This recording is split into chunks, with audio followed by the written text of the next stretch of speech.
which you so nobly serve comes from destruction, disorder, and chaos. Now take this empty glass. Here it is, peaceful, serene, boring. But if it is destroyed, look at all these little things. So busy now. Notice how each one is useful. What a lovely ballet ensues, so full of form and color. Now, think about all those people that created them. Technicians, engineers, hundreds of people who will be able to feed their children tonight so those children can grow up big and strong and have little teeny-weeny children of their own and so on and so forth. Thus, adding to the great chain of life. Water. Fruit.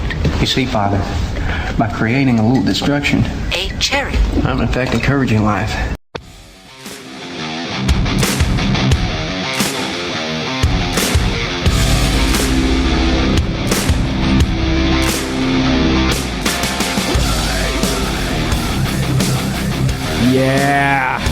Yeah. Thank you for downloading the Beacon Podcast. It's been too long, and we're back to blow your mind. Yes. Nothing can hold you back when you're not holding back anything. Open arms, we embrace tomorrow. Close this astonishing today. We're not afraid to open our mouths and scream. We believe in what we say. Like a whisper to the ghost and hope against the shadows, denying the dawn. Fight, fight, fight till the break of dawn. We're on to the dawn. Get arms against the shadows, destroying the dawn. Fight, fight, fight till the break of dawn. Yeah. Welcome back to the Beacon Podcast. We're here. I know you guys probably thought, what the hell?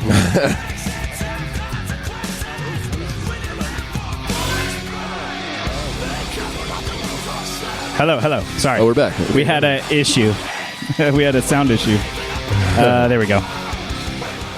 Hey, that's what happens when you're doing shit live, and real. We don't edit this show. We just fucking do it. Exactly. I actually had a buddy of mine ask me. He was like, something about doing takes. And I go, no, it's one of the things we're very proud of. On this show, it's all one take. So all the dumb shit I say, I go, fuck, that's out there now. There's nothing I could do about it.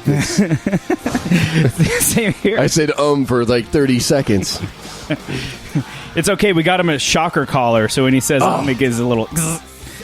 No, but that's one of the reasons why we feel justified in saying coming at you live. Because we know you're not listening to us right now as we're recording this. Yeah, because it couldn't happen.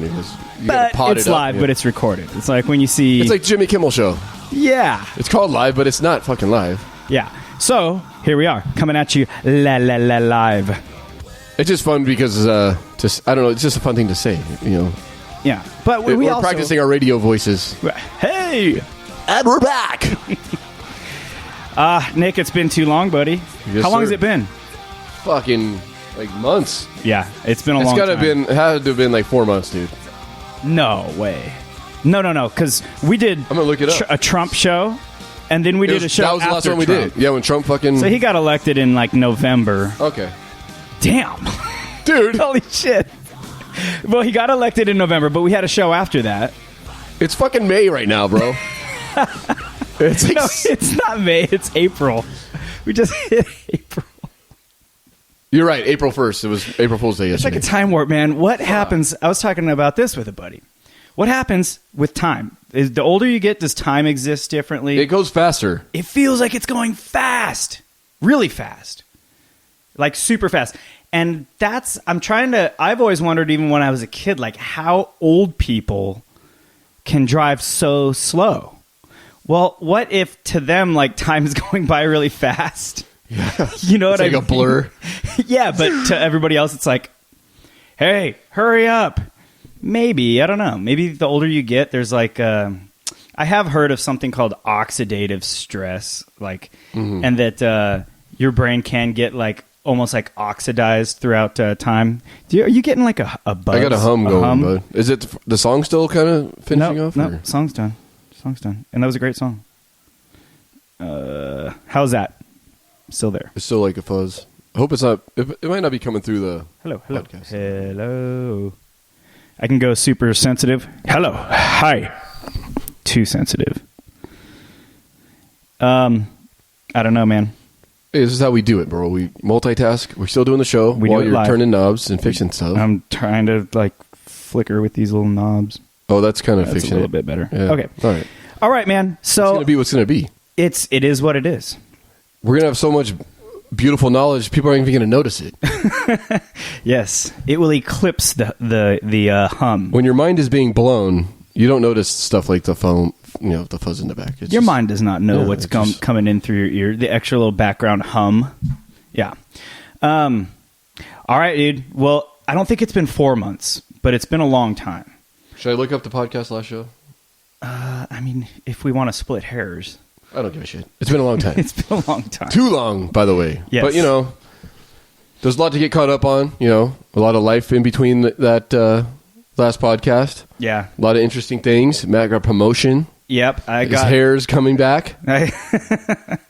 But you know what's weird with promotions? It's like you work so hard for the promotion, and then once you have it, you think that it's over. But there's a higher sense of responsibility. So You got to own it. the time to rest is like you thought it was coming, and it's not there. I've seen guys at work that, they talk shit and they, complain and this and that, and then they finally get the promotion, and then they're scared, like, fuck, dude, what do I do? It's like, you fucking better step up and be game, dude, because you Yeah. talked a lot of shit. Yeah.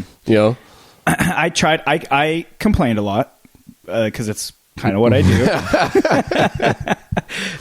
But I tried to stay like the same person. Like the issues, I tried to be educated about when I do open my mouth, and then so those issues shouldn't be affected whether I promote or not.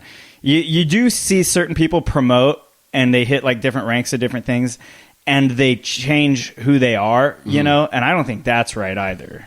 Yeah. It's like Lincoln said, if you want to see the real character of a man, give him a little bit of power. yeah.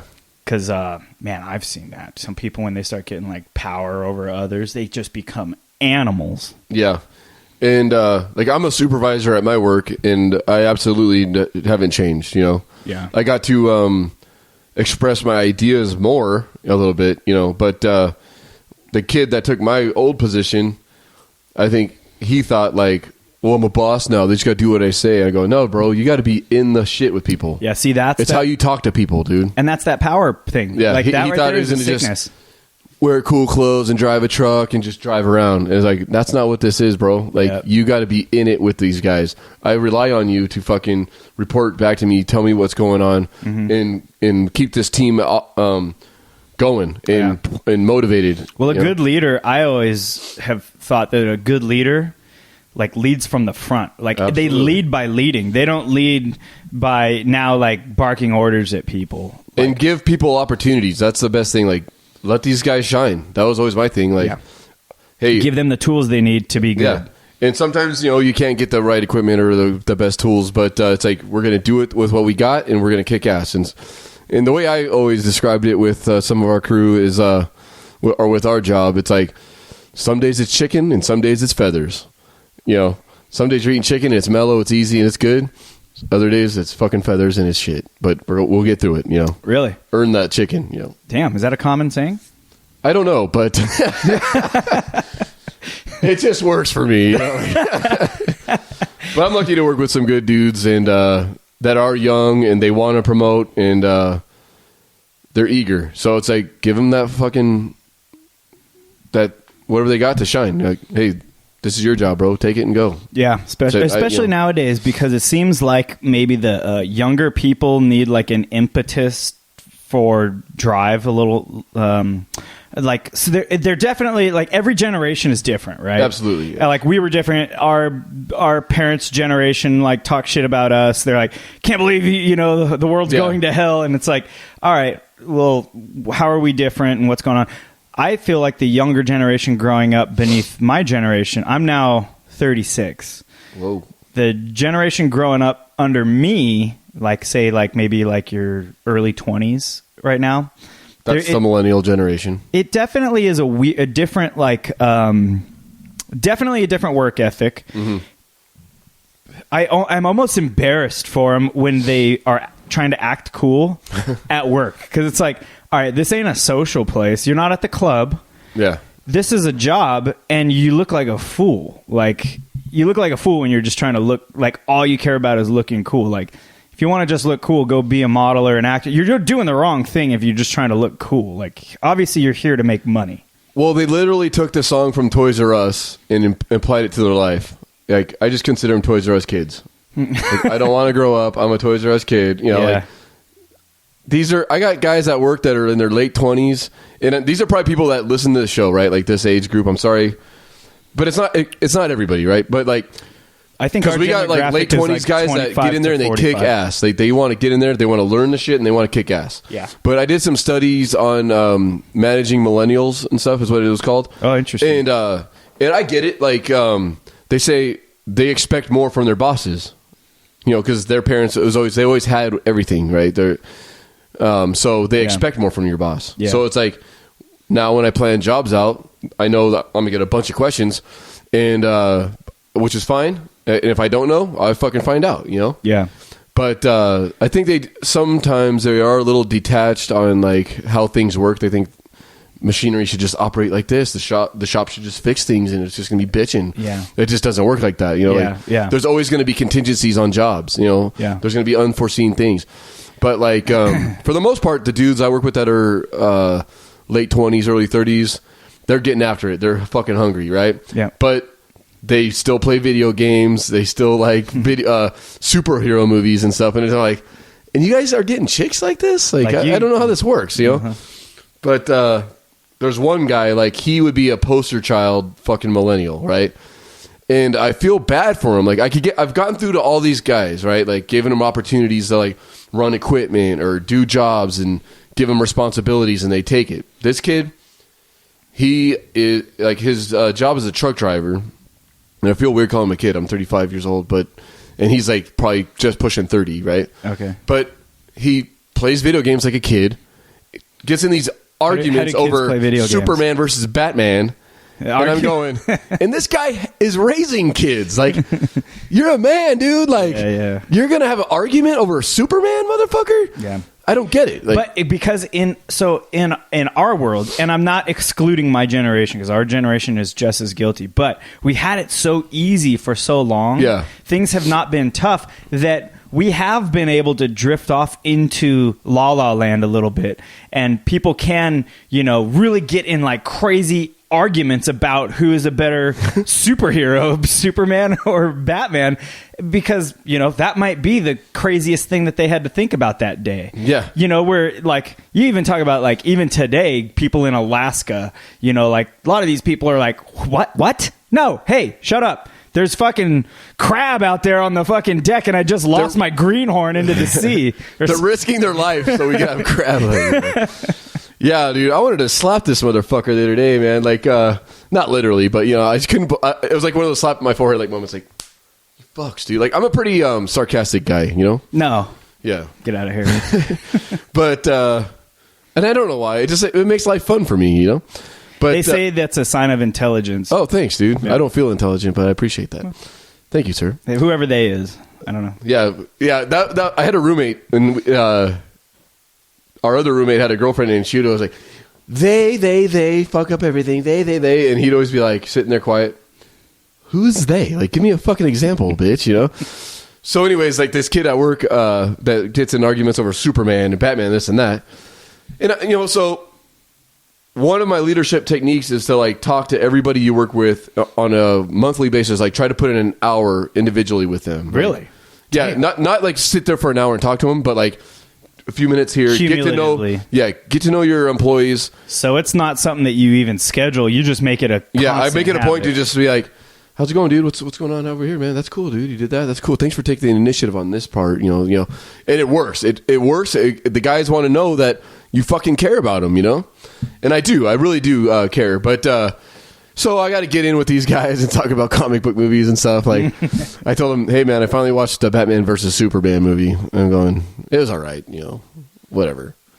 But at least you did something for somebody else, right? Yeah. And so I'm trying to get in on it and like asking them questions. That's what they're into, and on a personal level, Yep. And then mix it in with work, mix it in with that, right? And I'm going. So I guess that new Wolverine movie is pretty badass. Logan is supposed to be pretty dope, And all I do is hear these guys argue about Superman's way better, right? I'm going, okay, 30-year-old motherfucker, right?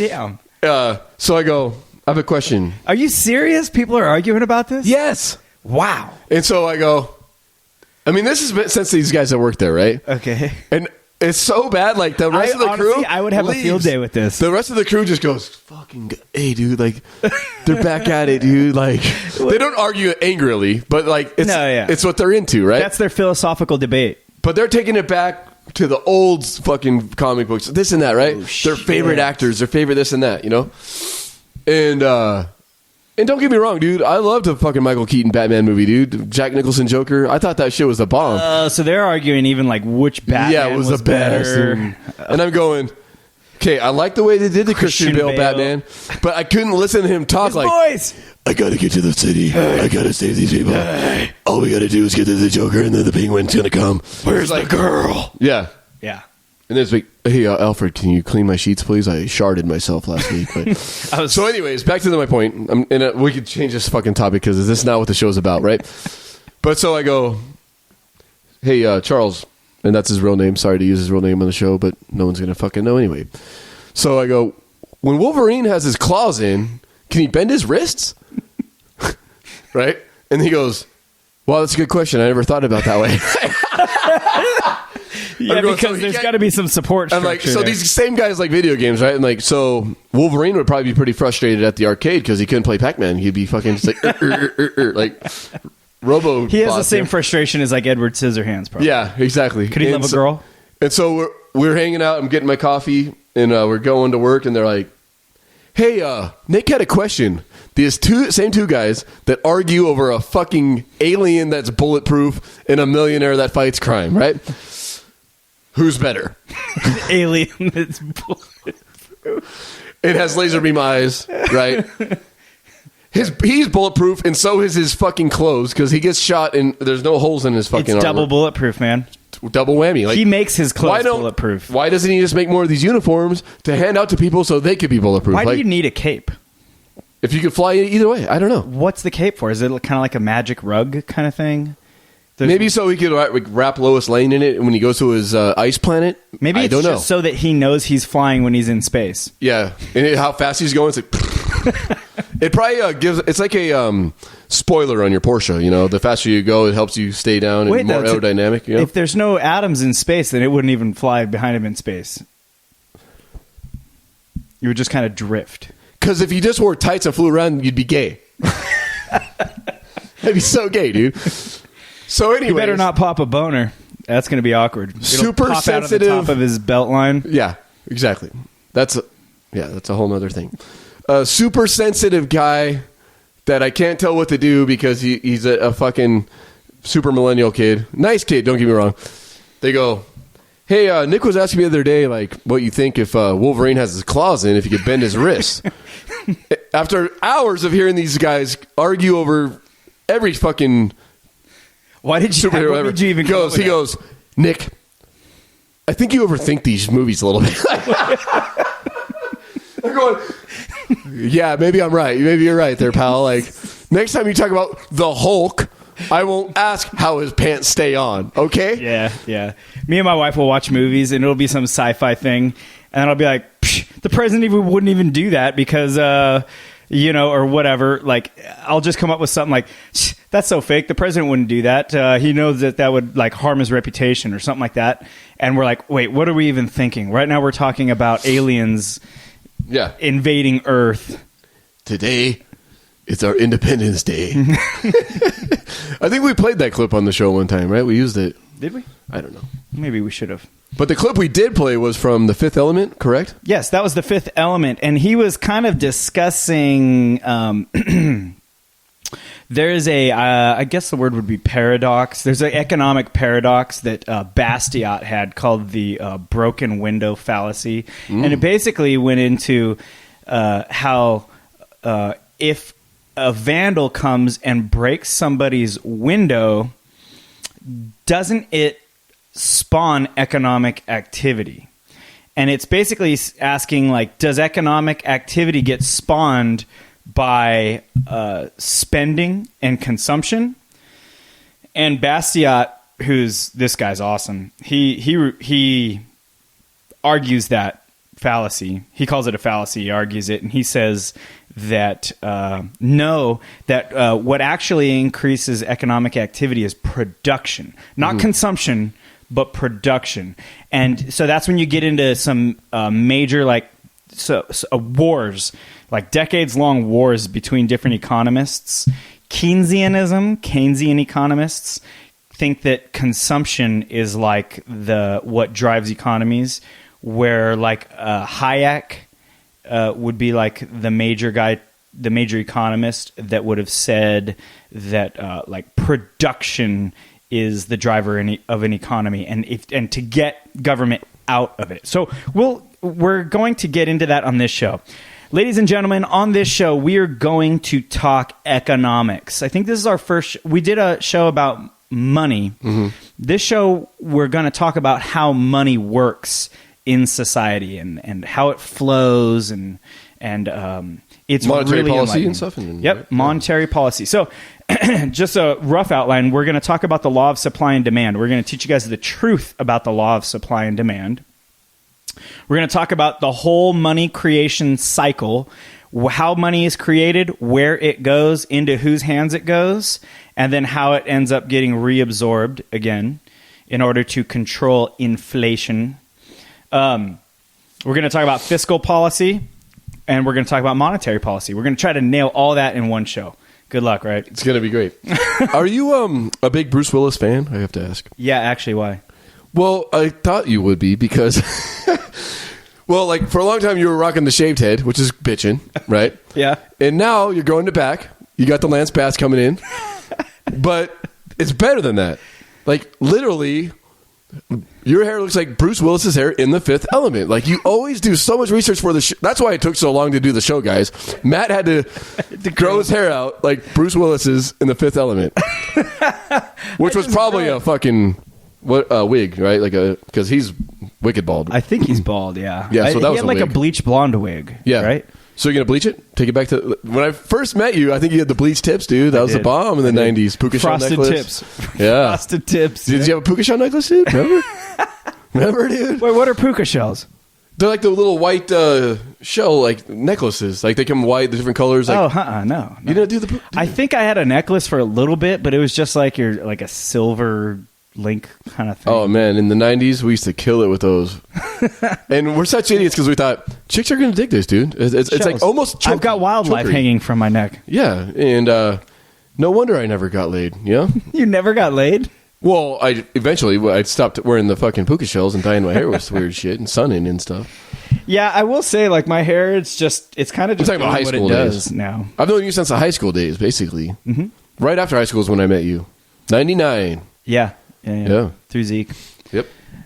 Yeah, I don't know, man. My hair just kind of I spend minimal time even bothering with it. It's just kind of doing its own thing. Yeah.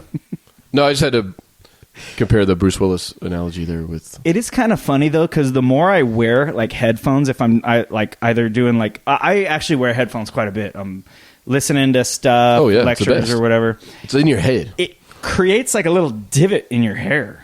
You got to make a hairstyle for that, you know? Just shave the middle. One stripe along. That's some Fifth Element futuristic from ear shit. to ear, just one little. Zzz. It's easy. Yeah. All right.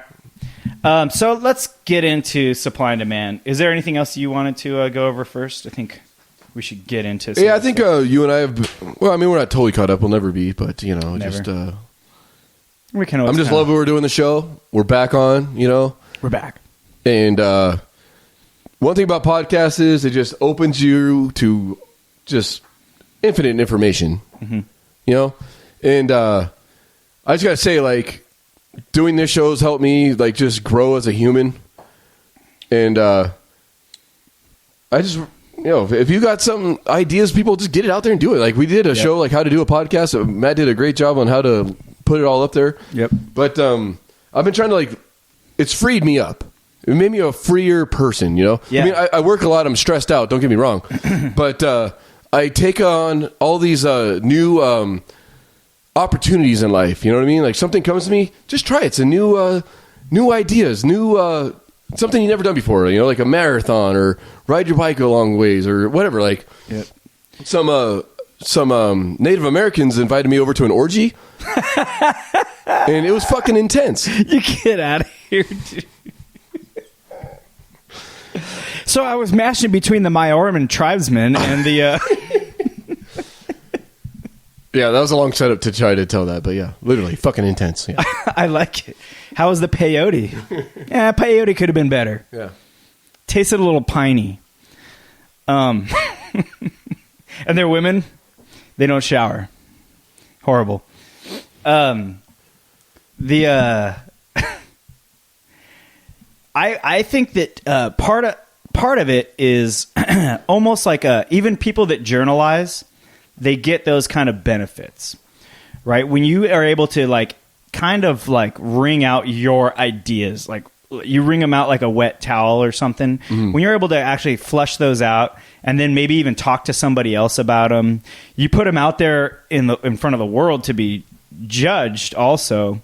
There is something kind of liberating about that too. But also I think that another thing is when you actually really start doing some of this research and learning some of the truth of what's going on, and it all starts making sense. You start putting some of these puzzle pieces in, and you start getting an idea of the big picture, and it starts making more and more sense. And then that is a very like freeing thing. Now, when I say freeing, I don't mean like I don't have laws upon me. It's that mentally I understand that those are wrong and that mankind has inflicted those upon mankind, and that there is a way to reverse that. But it's freeing because mentally I've busted out of the paradigm of being under those things. I understand they're silly, right? Yeah. That kind of freeing thing. Then when you get to that level, you go, oh, I can do anything I set my mind to. The only thing is it takes a little bit of work. Take some work.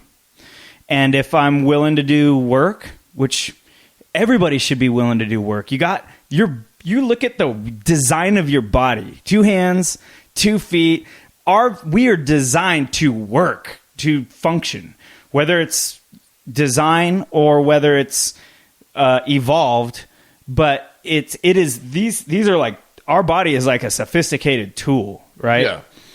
And so like you were saying, once you feel free mentally, it really like tears a bunch of barriers down, and you just go for it with a lot of different things. Like I felt that way even like going into the promotion process. It was like, it's nothing. All I got to do is learn what I have to do to pass this task, and do it and kick ass at it. Okay, there you go. Like it's not a big deal, Yeah, going back to the promotion thing, and we got to get on the show notes here, but if any of you are starting a new job or getting promotion to a new area, I highly recommend this book. It's called The First 90 Days. And a while back, when I first got a new job, I read that book, and it had like a little test for you and stuff in the beginning. It fucking blew my mind and changed my life. Like, if you apply this thinking, like, basically what it is like, if you get a new job, like if you're not killing it within the first 90 days, you're fucking, companies aren't going to like you, whatever this. That's actually, most companies now, it's like 30 days. But it's a really motivating book, and it'll help you. It has good insight. So maybe if you're looking for some motivating stuff, that's where I'd go. Maybe as one of our shows, we should do a book report on it. Yeah. I just love, dude, I'm addicted to motivational books and podcasts and stuff now. Like, there's that one. Okay, so if you're gonna if you're down and out and you're trying to get pumped up, or try to get, you're looking to be successful, and dude, they're not sponsors or nothing like that. These are things that I've read that just help me out. First book was 212 Degrees, and it takes 45 minutes to read. It's excellent. The second book would be Start with Why. And I try to apply these even to the podcast, anything we do, your relationships, and then a new job. If you're starting a new job, for the first 90 days, Start with Why is excellent. It talks about all these different companies and like why they're billionaires and why they're so successful. It's like because the employees have this a reason to be there. Like, why are we doing this? Why? What's the purpose of this goal we're trying to accomplish or whatever we're trying to do? Yeah. But so that's a side note. Sorry to go off. No, that's what I've heard is that's a common argument against millennials is that they say they always want to know why. They always want to know why. And I've always give them why, they know. But I always thought like, okay, for the laziness and the entitlement that they feel, there's also like everything usually has a balance. Mm-hmm. There's also a positive. I think that asking why is crucial. And I think that the slam on them is coming from generations that never asked why. Yeah, just do what you're told. Just do it. No, fuck do as that. I say, not as I do. Like that, you can't be that guy. Fuck that. And you know what? Actually, you brought up a good point because sometimes like things just don't pan out the way I try to lay it out. But I try to be the boss like I wanted to like have. You know, like I had a good boss that would just be like, "This is the job you got to do." Boom, right? And he'd give me the freedom to fucking do it. Like this podcast, you know, I appreciate freedom, right? So I give my guys the freedom to do the job they got to do it, right? Yeah. You have to be the change you want to see. It backfires, and I got to be like, do you want me to be on the job and fucking go, okay, dig it here, use that tool now, go get this. And I don't want to be that guy. You encourage responsibility. But one guy the other day goes, Nick, so I was talking to one of my guys and going, hey, why did that get fucked up? I go, is there something wrong with the way I talk?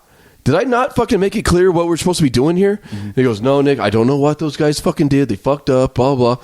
And I go, seriously, dude, you could tell me, And he goes, no, dude. He goes, I appreciate the way you tell me stuff. He goes, you always tell me what job we're doing, where we're headed next, and why we're doing this. Mm-hmm. And he goes, dude, that's fucking all I could ask for. And, he's a younger guy. He's like not even 30 years old yet. And he's one of our star performers, dude. Yeah. But like you said, just tell me why we're doing it. If I'm not fucking banging my head against the wall for no fucking reason, boom, we'll do it, Yeah, exactly. Yeah, for sure. Well, let's hit the law of supply and demand before we go on break. 10-4. Okay. I am going to crack a beer. Would you like one? Please. All right, which one are we doing? Surprise me. Should we do a little... I'll take a space dust. Space dust. Y'all ever had that space dust? There's an innocent looking moon spitting out little space dust or something. That's a hop. It's a hop. Is it a hop? Yeah. I thought it was a planet. No, man. That's a hop, dude. Oh, well, they made it look like a planet because it's space. Yeah, because it's in space, yeah. All right. That'd be a weird planet. It's all spiky. It looks like a artichoke. There are spiky planets in the Andromeda galaxy. Oh, great. No, I'm just kidding. All right. All right. Well, Mattson, get started this. I'm going to take off my headphones and grab some beers. Thanks, buddy. Okay, so supply and demand. Most people have learned it as that they have an inverse relationship. That as supply increases, demand decreases. Or that as demand increases, supply decreases.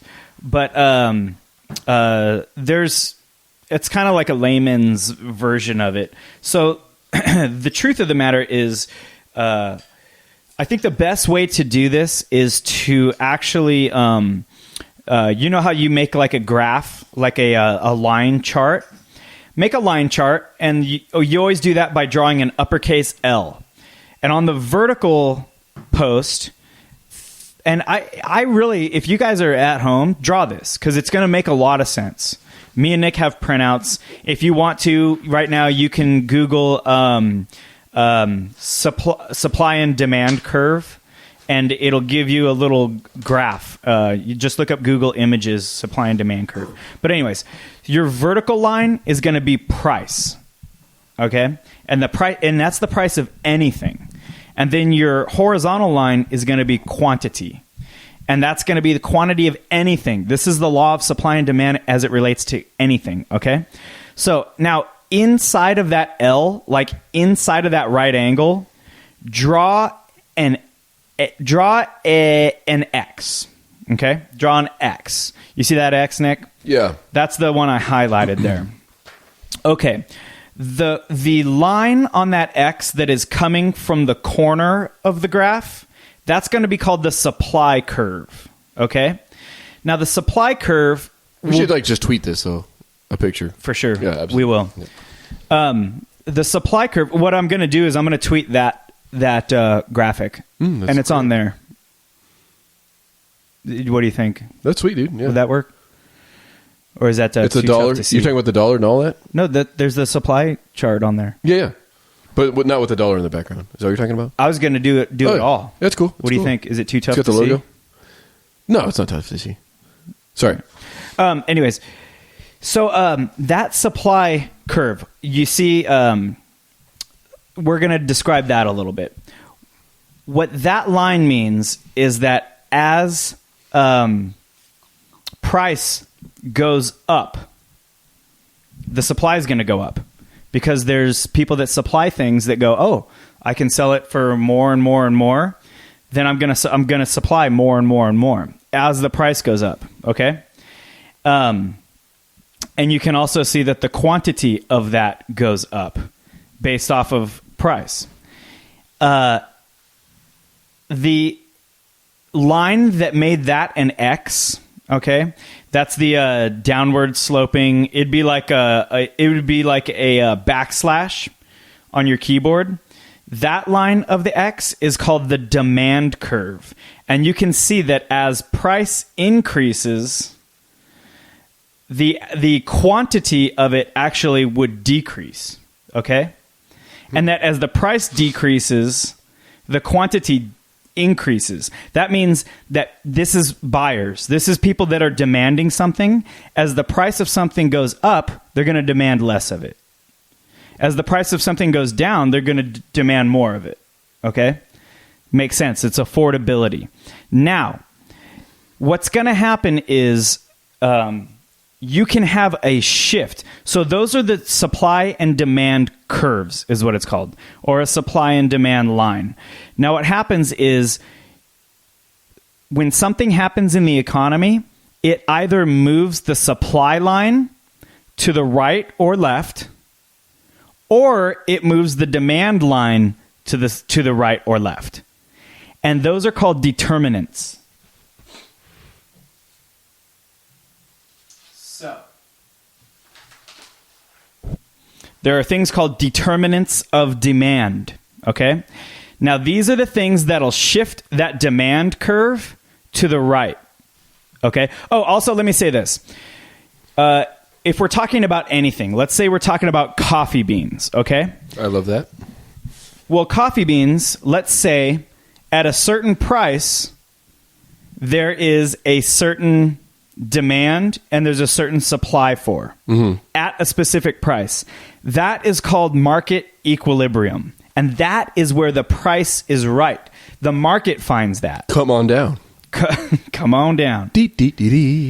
So on our graph, on our supply and demand graph, that's going to be right in the middle of the X. That is market equilibrium. Yeah, the market will figure itself out. Like, you'd be a jackass to be like, I make these beans. It costs me $5 to process this whole bag. I'm going to charge $100 for it. You price yourself out of the market. You can't do it, and people are only willing to pay a certain amount. Exactly. So that's called the price discovery mechanism. There is a price discovery mechanism. Now, what happens is there are things that can shift the demand higher or lower, and that's what causes the demand line to get shifted right or left. Or there's things that can cause supply to get higher or lower, and that causes the supply curve to get shifted right or left. So the things that shift the demand are called determinants of demand. And one of those is obviously price. The other is income. So if people's income increases, let's say you just hit a big boom, or we hit a big old gold mine, and all of a sudden America now is rich. We hit oil and gold and we're just rich. Okay. So that's going to affect the demand of other things, other goods. Okay? The determinants of demand. Now, that changes based off of two different things. If it's a normal good or if it's an inferior good. A normal good, a higher income of the people will increase the demand. Like, anything. Starbucks, anything like that. As income increases, the demand for that's going to increase. There are also things called inferior goods, where higher income actually decreases demand. And that's like, unfortunately, it's true, but it's inferior goods. It'd be like really crappy groceries, or stuff that, stuff that like poorer people like. Those tend to have higher demand as income decreases. Does that make sense? So, or necessity is a big part of that too. They could be necessities too. I'll never forget when my grandfather was alive. I used to take him to the grocery store because he couldn't drive anymore or whatever. And they started putting Starbucks in the stores, and he goes, "I also want to go over here real quick. Let's check this out." So, yeah, sure, dude, whatever. And we get over there, and he goes to the Starbucks, and he goes, "Jay Leno was right." He goes, $3 for a cup of coffee? Like, he couldn't fucking believe it, dude. This guy's been around since the 50s. Like, coffee used to be just like, nothing. That's a fucking quarter. You know, you have coffee all day long for a quarter. Mm-hmm. And he's like, $3 for a cup of coffee? It blew his mind, You just remind me of that, sorry. Yeah. But that demand, he would probably not spend that because that was not, that's ridiculous for him. Yeah. It's more expensive than a gallon of gas. And in his mind, it's no better than the Folgers he has at home. There's no fucking way. I know my grandfather, he was a Marine, he was a cop, and he'd probably be like, what's the big fucking deal? It's coffee. Crazy. It's fucking coffee. Yeah. But sorry, tangent. It's all good. Another determinant of demand is prices of related goods can actually affect the price of another good. So peanut butter and jelly is one. I love peanut butter and jelly. But as peanut butter gets, say, more expensive. Okay, so let's say Coke and Pepsi. Let's say this first. There is two different types of related goods. There's substitutes and there's complements. Coke and Pepsi would be substitutes. So as the price of Coke went up, then the demand for Pepsi would go up. Does that make sense? Because it's a competitor. Yeah. As the price of Pepsi went up, the demand for Coke would go up. Okay, it's sort of complicated, but you guys can stretch your brains. That's what we're doing here on the Beacon Podcast. We're stretching the brains a little bit. And then there's complements of each other. And that would be like CDs and CD players, okay? So as the price of CDs goes up, the demand for CD players goes down. So it's different. One is substitutes and one's complements. Mm-hmm. One work with each other, one are in competition with each other. Another thing that can determine demand are people's tastes, just if things are in style, fashion, that kind of stuff.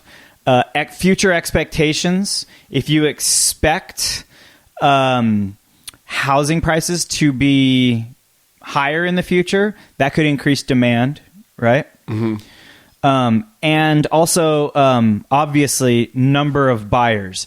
If you flood the market with new buyers of something, then that would increase the demand. And so that would cause the demand curve to shift to the right or left.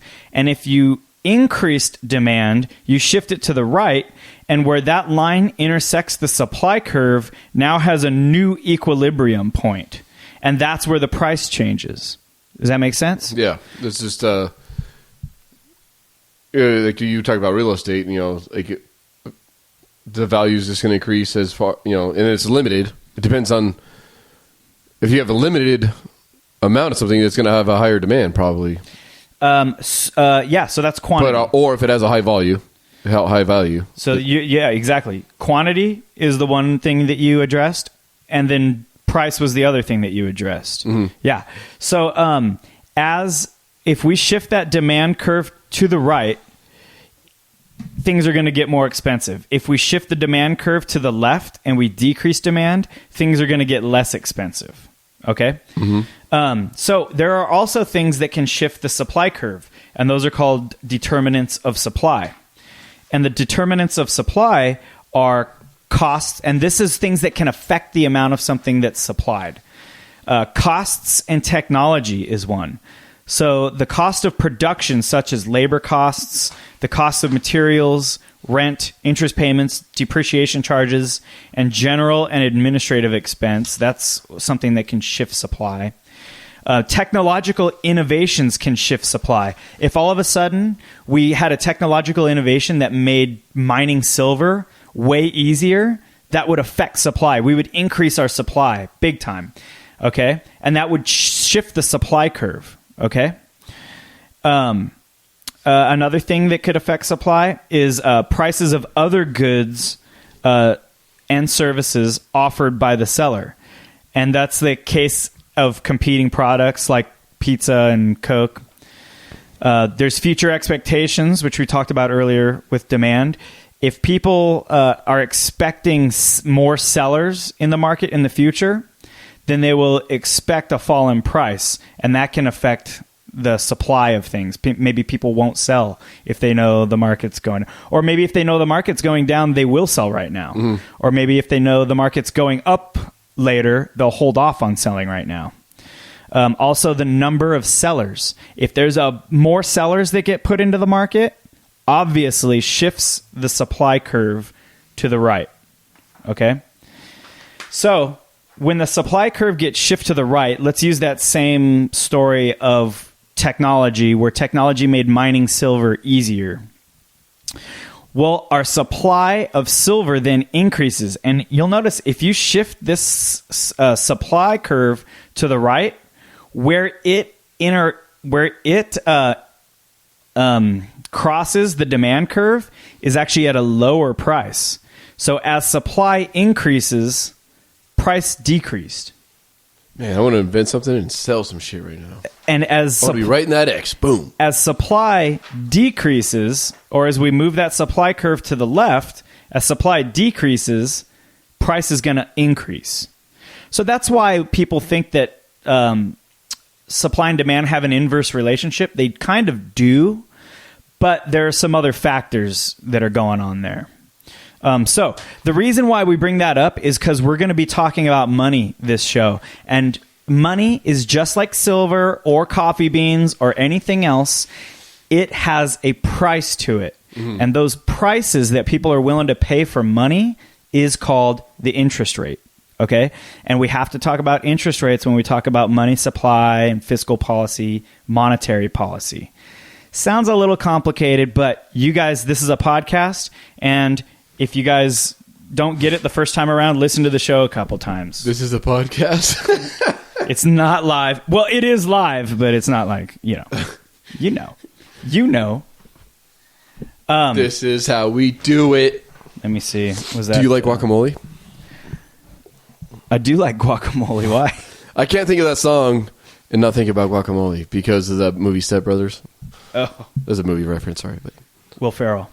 Yeah, when he jumps on the bunk bed and squishes them. Yeah, I like when he was playing his drums.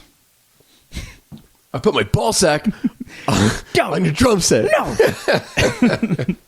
All right, I got to take a piss. Anyways, that was supply and demand. When we get back into it, we're going to talk about money creation, how money is created, who creates it, and where it flows in society before it gets reabsorbed via your taxes.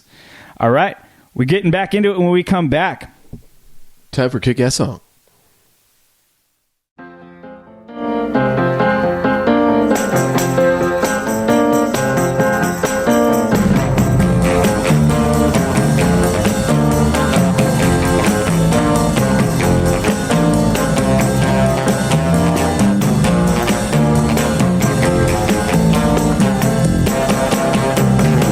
The best things in life are free, but you can give them to the birds and bees.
yeah.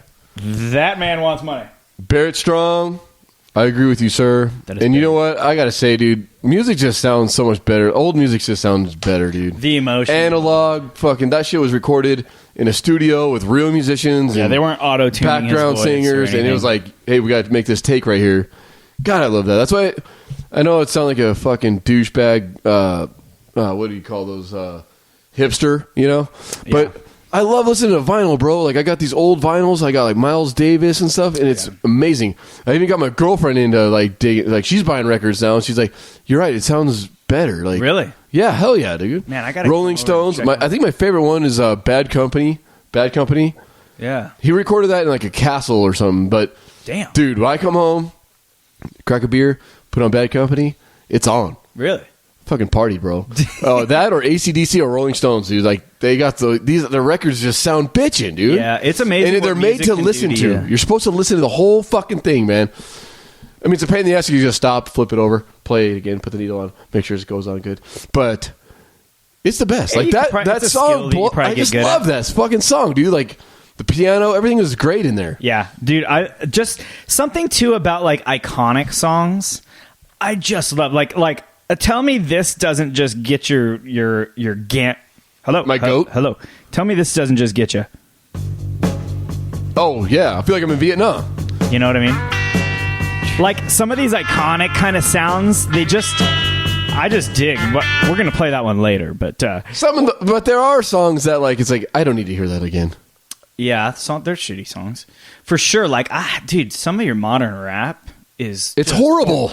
Now we're gonna play some good rap a little later. There is on this good rap. show Yes. that is like excellent rap. So it's not like Red Gold Green. Okay, like Sweet Home Alabama would be like one of your iconic songs. Mm-hmm. It's okay, right? Okay. I feel like I've heard it.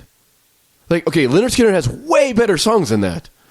But you put on fucking classic rock radio out here, and you're gonna hear fucking Sweet Home Alabama. Yeah. Not what was that? Mama Told Me. When I was young. that's a Simple good Man. song. Simple Man. That's a good song. There's Simple Man. Because Sweet Home Alabama why doesn't they call have a me. message. What's the message in that? He's talking shit to Neil Young.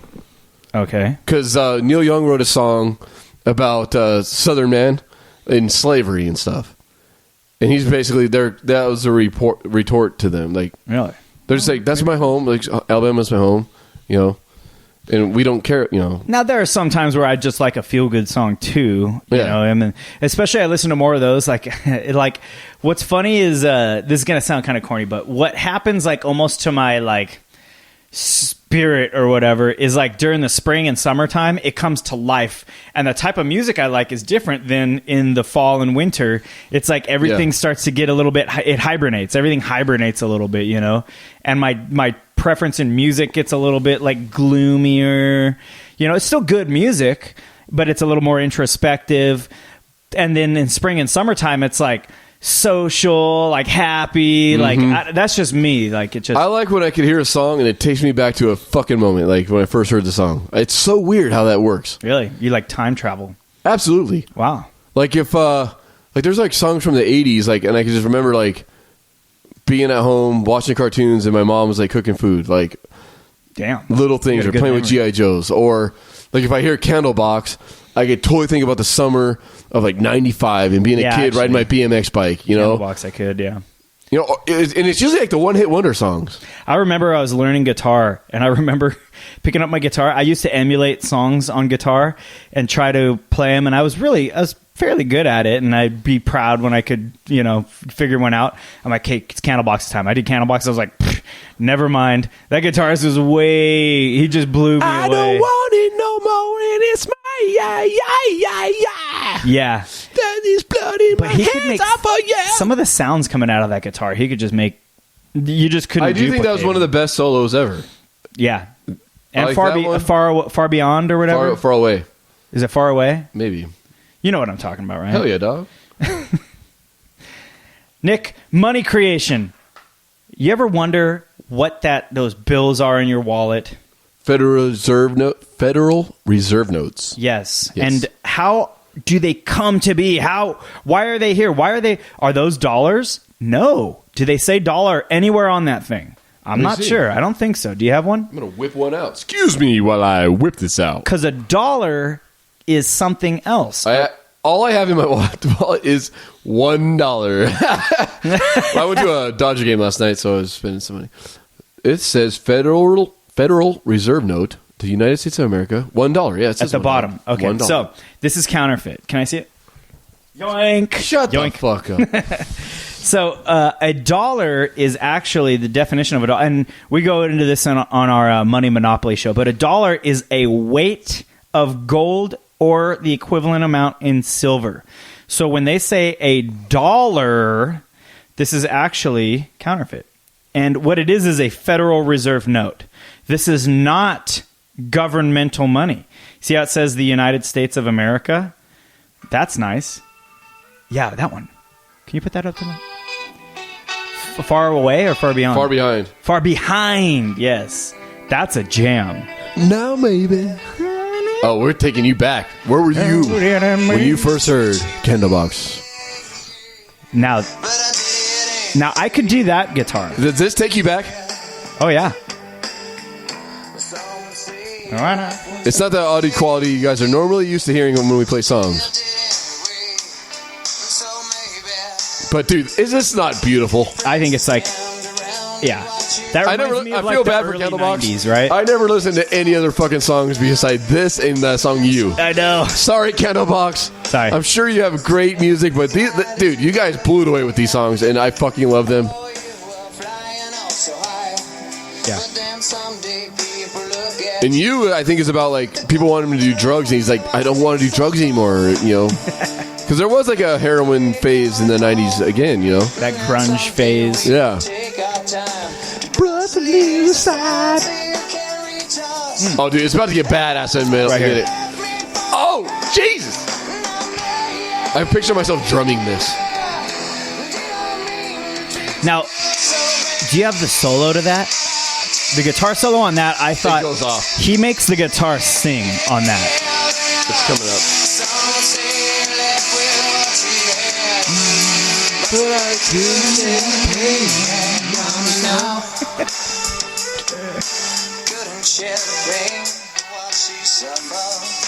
I think we're gonna have to karaoke this one, bud. Remember last time we went with Lindsay?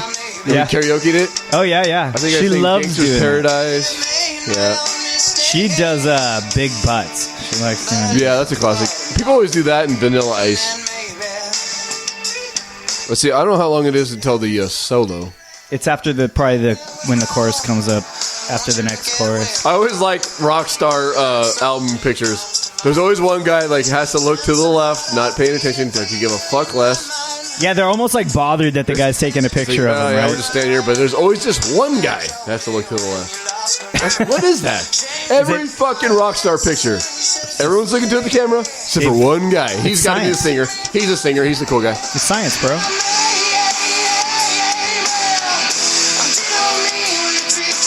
Yeah, you're right. Oh, dude, he makes it sing.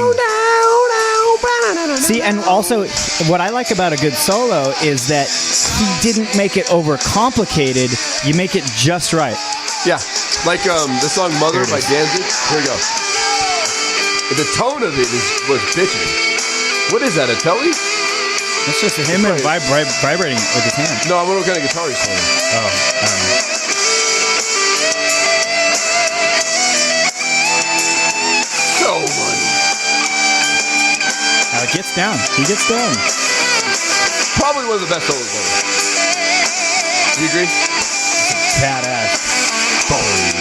That's an open E to the high. I love that part. The palm muted fucking scale. Oh! Yeah! Oh my God. This takes me back to when Brian Middleton gave me a piece. That sounded weird. We used to always look at his dad's Playboys, right?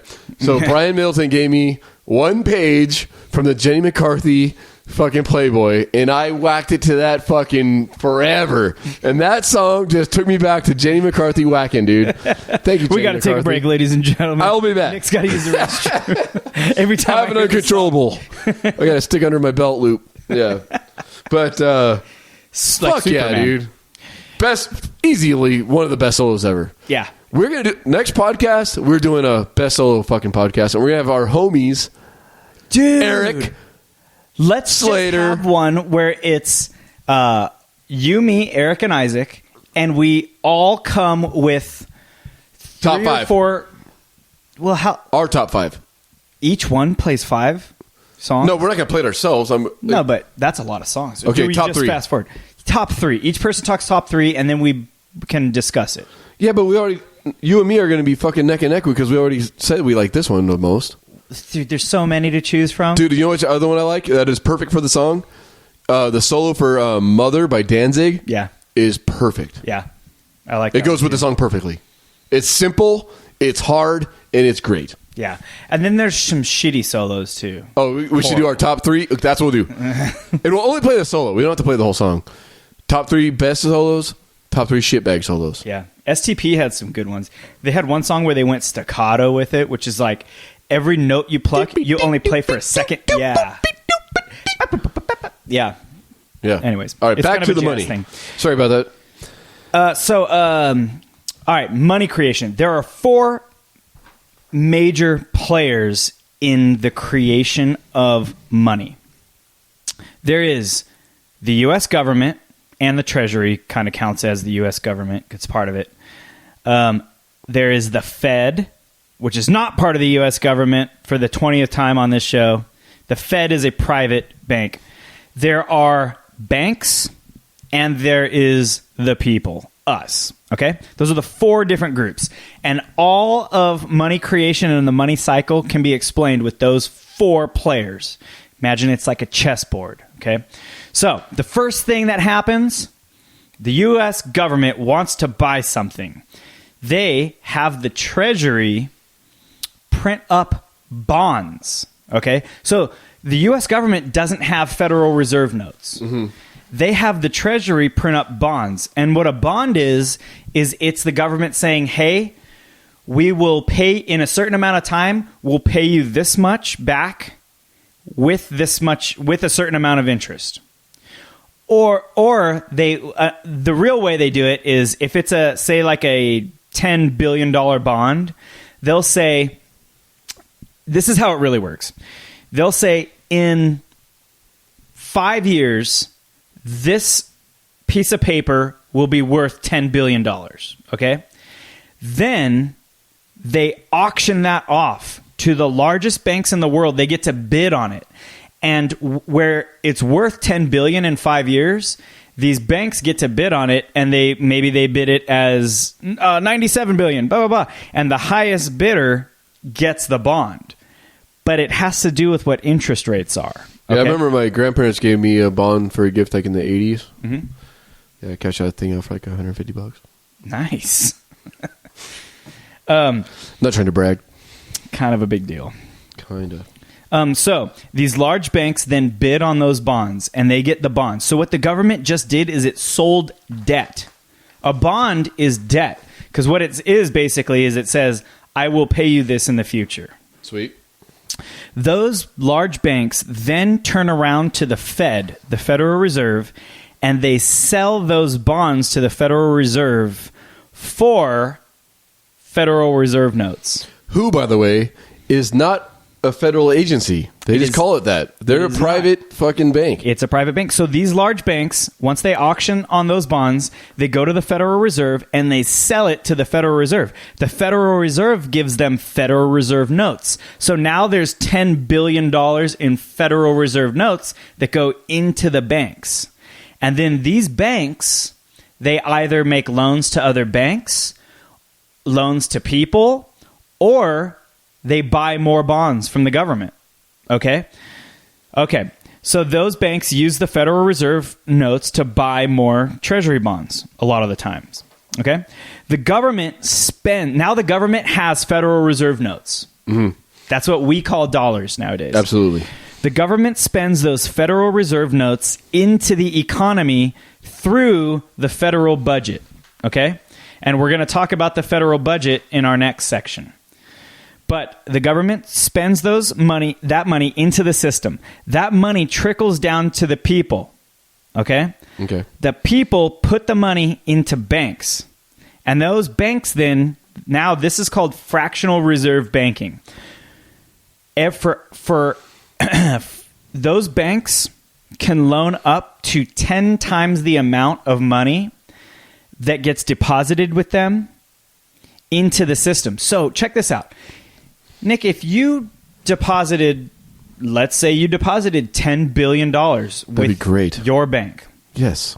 Let's do that. That bank now, legally, the way it's set up, legally that bank can loan out $100 billion. Because all that bank has to have is 10%, it's called collateral, in order to, it creates the rest of the 90 billion out of thin air. And most of the money that's created, you know how the Fed created money out of thin air to pay for those bonds? Yeah. Well, that's some of the money in circulation that's created. Most of the money that's created in circulation is done by the banks through this fractional reserve lending. Is that they can lend out 10 times the amount of money that that gets deposited with them. That's called fractional reserve lending. Now, right now, they can loan out 10 times the amount, but that's called the reserve requirement. If the Federal Reserve has the ability to tell these banks, you need to have more reserve requirement, which means they'd only be able to loan out 5 times as much. Or the Federal Reserve also has the ability to decrease the reserve requirement. They say you can loan out 20 times the amount you have on deposit. Does that make sense? Yeah, and I think a lot of people always think, well, if the shit hits the fan, I'm pulling all my shit out. Like, it's like that. What's that Christmas movie where like everyone goes to the bank to pull their money out? Like they don't have it. It's a Wonderful Life. Yeah. Yeah. Yeah. Every time a bell rings. Yep. Yeah. An angel gets his wings. So that's what happens. Exactly. When you get a bank run, the banks they're supposed to only have 10%. Yeah. And they only have 10% because if they're a financial savvy bank, they're trying to make as much money as possible. They're going to loan out. They're going to be right at their limit. They're going to loan out 10 times what they have on deposit. That makes those bank runs possible. And we're going to come around to that because that has a lot to do with our monetary policy section. Dude, we should be actors or voiceover guys because we nailed that fucking A Wonderful Life thing. That was both of us. If you guys, in case you guys couldn't tell, I started it. He finished it. Mm-hmm. Sounded just like that little chick on that movie. You guys probably thought that was another millions clip. for saying that shit. You guys probably thought I was playing a clip. I wasn't. That was not a drop, ladies and gentlemen. That was us. Ladies and gentlemen, this is how we bring it. So back to monetary policy. Okay. So now the money has trickled down from the government that spent it into the system from the federal budget. The people, it's trickled down to the people. The people have put it into banks. The banks have created 10 times the amount of money. And then the government, in order to prevent hyperinflation, the government pulls some of that money out of the system. How do they do that? How do they pull the money back out of the system? Taxes. Fucking A. Right? That's how they regulate the flow of money in and out of this system. Is they borrow, the Fed prints these Federal Reserve notes, and then they steal it back, motherfuckers, and then they absorb it back in, right? Steal it. It's fucking theft. I believe it's theft. It's fucking horrible. Philosophically, it's theft. Philosophically. I saw a cool thing on the internet the other day. It was like a grid, and it says, sex without consent is rape.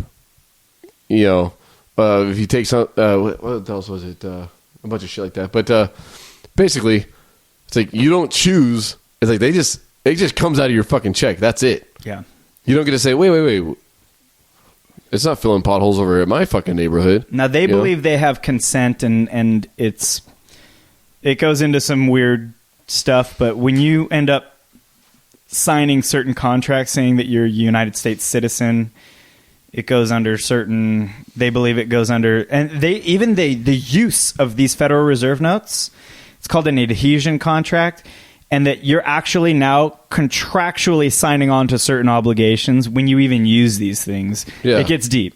It gets Just ask more of your government people. Like, I remember the last tax season, I got this broken down, itemized list of like where my property taxes went to, right? And I'm sorry if I sound like an asshole, but if you don't like it, I don't give a fuck. Like, I like to walk my dogs, and I always bring a bag to pick up their shit. We've talked about this before. I can't train them to shit in the house, shit in the backyard before we go for a walk, but whatever. They got to shit where they got to shit. Yep. So it's itemized, and so like around my neighborhood, there's like plants and trees and stuff, and people mow it and trim it and water it, whatever. So that's part of my property tax. As soon as I seen how much that cost, I said, guess who's not picking up dog shit anymore, motherfuckers? I'm just kick that shit into the fucking bush, and I keep on my walking. Because I don't want to walk around with a bag of shit, Who does? It's all steamy, pay an especially in the HOA wintertime. An HOA or a property tax? Property tax. Really? Yeah. Damn. And so I said, oh, now that I've seen that bill. What was it called? Like poo cleanup or? No, I mean, it's just like vegetation management, this and that. And it was like the school that is by us. Like, I paid so much for the school. Like, oh, yeah. The roads, the painting, the everything, the city. That you already pay for it. So once I seen that, I go, fuck, the only reason I carry a bag is if they shit on one of my neighbor's lawns, Yeah. But now it doesn't mean of that course I'll pick it up then. It doesn't mean that everybody should take all their garbage and dump it on that property because the cost would go up. Yeah. The cost would go up. But, I want to go on a long walk, and I'd rather not walk with a bag of shit in my hand. Well, plus it feeds the grass, feeds the plant. Yeah, I'm just fertilizing. I'm helping them. So the government pulls money. It's theft. And they do that through the income, through the bunch of different taxes. They'll do it through sales taxes or income taxes or tariffs or levies or duties or imposts or excises or whatever. Damn. Now, the government also uses that taxed income, that money that comes in through the IRS, goes back to the Treasury, right? And then they use that to pay the federal budget, some of which is paying off. Okay, so here's the completion of the whole cycle.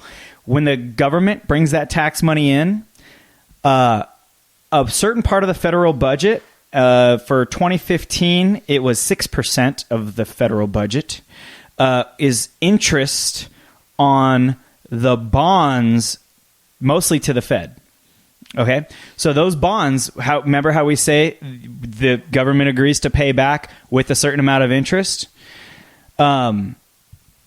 Just the interest payments on all the bonds that we owe is 6% of our federal budget. So we owe bonds. The Federal Reserve owns most of our debt. Mm-hmm. China, I think, is second, and Japan is, I think, third. And those are people that have bought our government bonds. So the interest on that debt, just the interest, we're not tackling off. The only principal that we pay off is when a bond is matured. Then we have to pay it off because we said we would pay it off plus a certain amount of interest, right? So we pay off the matured ones. Everything else we pay off interest on at regular installments. If the government does not make those payments, its credit rating gets dropped, and we hear about that Moody's. Yeah. So and now it's all starting to make a little bit more sense with this stuff, right? Absolutely. So some of which that those taxes come in, some of that pays off matured bonds and interest on the outstanding bonds. So when you guys see that debt clock, or you hear, American government is $18 trillion in debt, what it means when it's in debt is they haven't pulled out loans. They've issued bonds. But it's the same thing. Yeah. It's the same thing because it's monetizing debt. That number is so fucking huge. It's like that's what they owe. That's what we owe in bonds. If that was in miles, like how many times could you loop around the moon and back around the earth? Like if you were going to do like that's a shitload. I don't know, but it makes me want to have a sip of this space dust. Space it up, Holmes. But that gives us that money creation whole cycle gives us really a kind of a big picture on where the money goes, how it gets reabsorbed, how it gets paid. the U.S. government doesn't print this money and then spend it into the system. It borrows it, and that's why such a huge chunk of our federal budget is paying off interest. It's interest on those bonds. So we are going to, let me see what song I want to play. Something super badass. All right. I mean, that's all we do is play badass shit. Yeah, I know. It's We really like to promote rad artists. It's That's fun. one of my favorite things about the show is just finding cool bands, promoting that. Because there is a rad band that I think we might play in the show, Red, Gold, Green. And I seen them open for Pepper, and they blew my mind seeing them live. Let's Like just they play were it. better live. They were better live than on the record, I got to say. But I mean that as a compliment to them. They're that because good. They were the shit live. Like it was so good. Like it was like the record doesn't even do them justice. Like it does do them justice, but it's just like it was so badass. I love his rapping style, man. Yeah, So they were dope, dude. Fucking dope. well, let's play that one then. Hell yeah. Okay, we're going on a little break. When we come back, we're going to talk about fiscal policy. And this song features one of my favorite rappers, Method Man. the man Peace. to Kyle.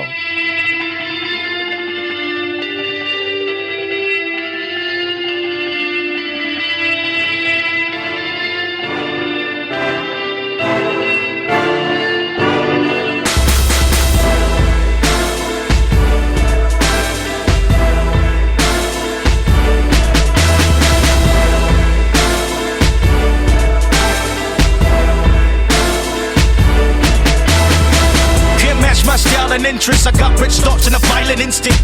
That's just how I distinguish the bad from the good and the smart and ignorant. Straight rock dude, warm up pigments. I'm blending the new wave with the vintage. I'm a prototype, use a markup. I start this shit like a fucking offer. Since the government seems to mock us, I try to stay hidden in a green apartment. Working, trying to be an artist, control all minds when they hear me talking. Got a brother with authority, but the neighborhood cops love red, gold, green. 40 niggas nearly died last week, so I count it as a win any day I breathe. The motive is profit interest and not the maintenance and betterment of the population. To meeting human needs, then that society should not stand. It should be challenged and questioned and overthrown. Fact is that I won't be voting till the poverty gap has slim proportions. Foolish, just like the notion of marching for peace while they're making courses. Kids dumb from the lack of schooling. I don't blame them cause the shit is boring. Found out I had a knack for touring, so I'ma make ways from VA to soaring. Bang, bang and flee. She watch her grandson die at his jamboree. You don't know? Some barely eat. You want the itch to survive like a manatee. You want what? The Amerigene. You wouldn't wish that upon all your enemies. You see love? No fear in me, cause I get me a win any day I'm free.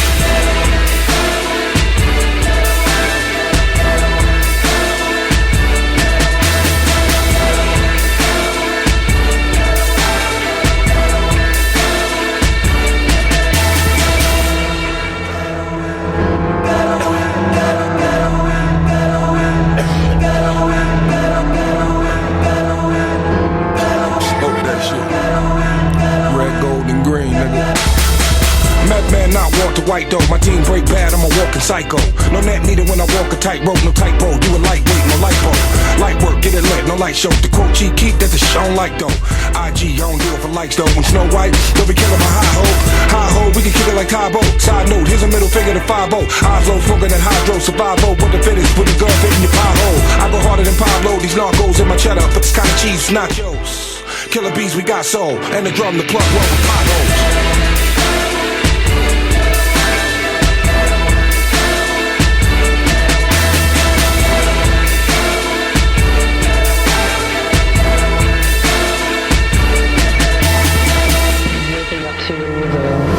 Legacy of brutality in American history and subjugating the world's population. It's been something we wanted to challenge through music. Nah, I can't strengthen the economy, so make sure the water that we drink is clean. Can't stop fights in the Middle East, can never make sure that the whole world eats. Military unit will never retreat. Chicago crew's gonna still have beat.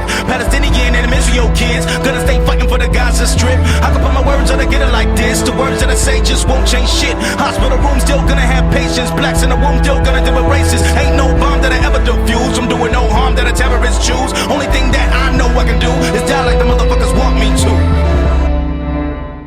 Whoa! Hell yeah. Whoa! That was called Opera. If I could describe that song with one word, it would be powerful. Powerful. Like, I just could see myself riding my bike uphill and just like pedal, pedal, pedal, Yeah. pedal. Like, Yep. with the keyboards going, dun, dun, Yeah. dun. Yeah, it's not a bad exercise jam too. But yeah, I mean, I don't agree with everything. But yeah, like certain communities, they feel disenfranchised with the way economics are treating them, and they're absolutely right. Nobody gets a fair attempt in this life. But to say that if we just tax rich people a little bit more, then everything's going to be okay. No, things are going to get worse. And we will be able to outline that and describe that more and more. The deeper we get into some of these economics, it's absolutely unarguable that when you start getting further into this stuff, the policymakers, they want you to be distracted with all this same bullshit that goes on the TV that they start giving you, like right now on the news, all the same stuff. It's all just bullshit. It's craziness, and it's just meant to distract you because they don't have shows out there that are teaching you this stuff, which are like economics, monetary policy, fiscal policy. No, they don't supply and demand. Yeah. No, none of it. They don't teach you any of this stuff. So if you guys, you don't have to listen to the Beacon podcast, but if you don't, educate yourself somehow. If you think me and Nick are annoying, or you think Nick's great, but you think I'm annoying, or whatever, you don't like listening to us just pontificate over different things, fine. But what I would challenge you to do is go at least learn the stuff on your own, I'm trying to find that on iTunes to buy that song. It's called Opera. Oh, Opera. Yeah, Opera. So, there are now, once the money has gotten into the government's hands, they spend it a bunch of different ways, okay?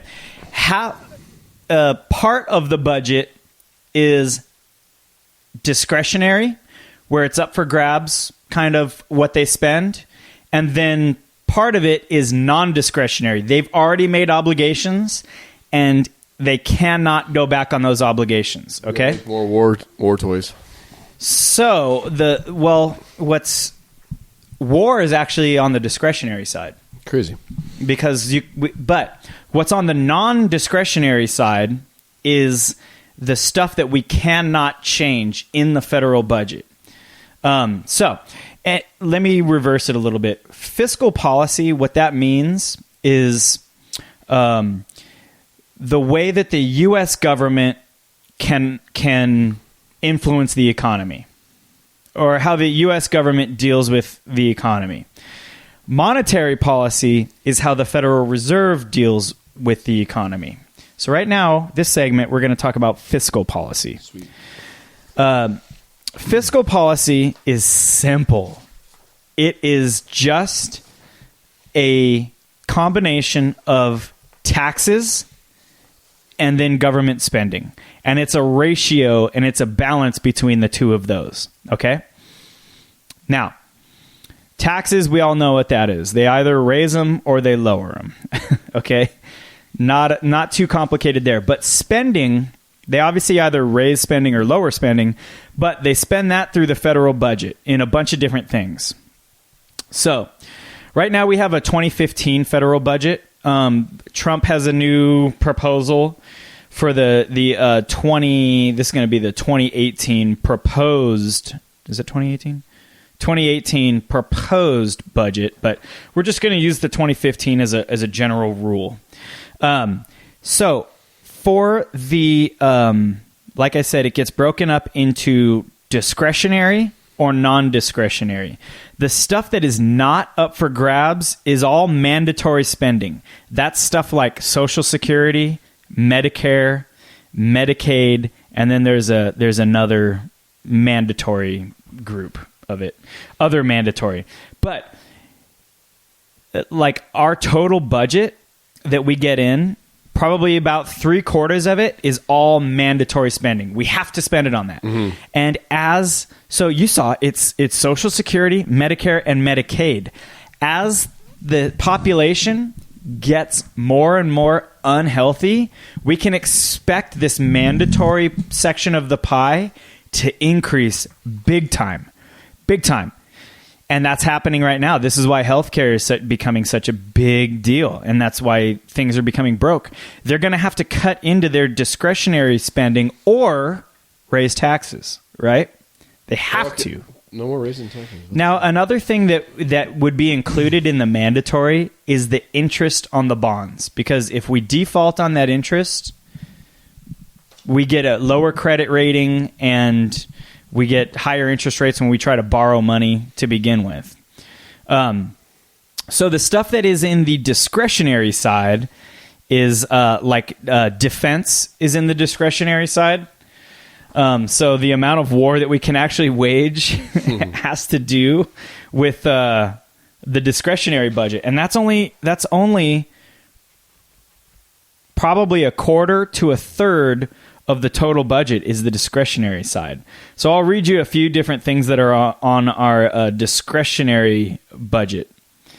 The Environmental Protection Agency is one of them. The State Department, the Department of Agriculture, Labor, Justice, Human and Health Services, Commerce, Education, Transportation, Housing and Urban Development, Department of the Interior, Department of Energy, the Treasury, NASA, Veterans Affairs, Department of Homeland Security, and like I said, Department of Defense. So all of these things are actually discretionary to where if we start running out of money, we would cut into this stuff. So when you heard a few years ago about the sequester was an 8% cut in discretionary spending. Cool. And it was just 8% all across the board. Hey, dude, sorry. Yeah, 8% out of 16%, though. That's a fucking shitload. Out of that.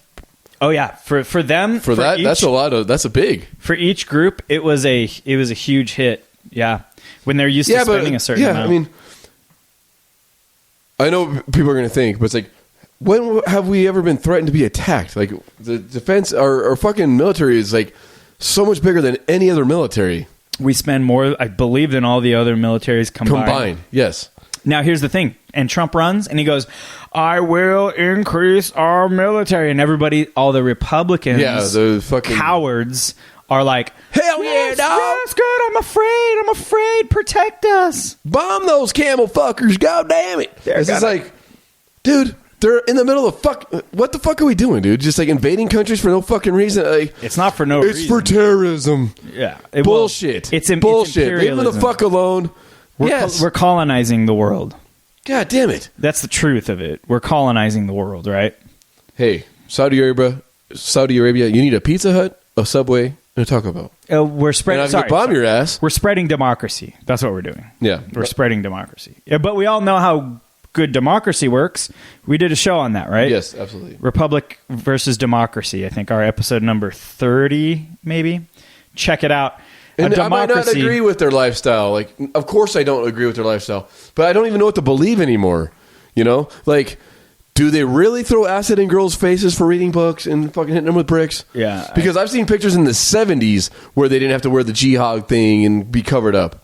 Like, in women's Saudi liberation Arabia? was way bigger. Yeah, and these bigger Arab nations and stuff like that. Yeah. But we've turned the fucking tide and gone the wrong way. Yeah. Well, we got to bomb them constantly. We got to be fucking staying in people's countries and occupying everybody. Like anything else. Like one thing our media is trying to get us to do is wrap all Muslims into one label.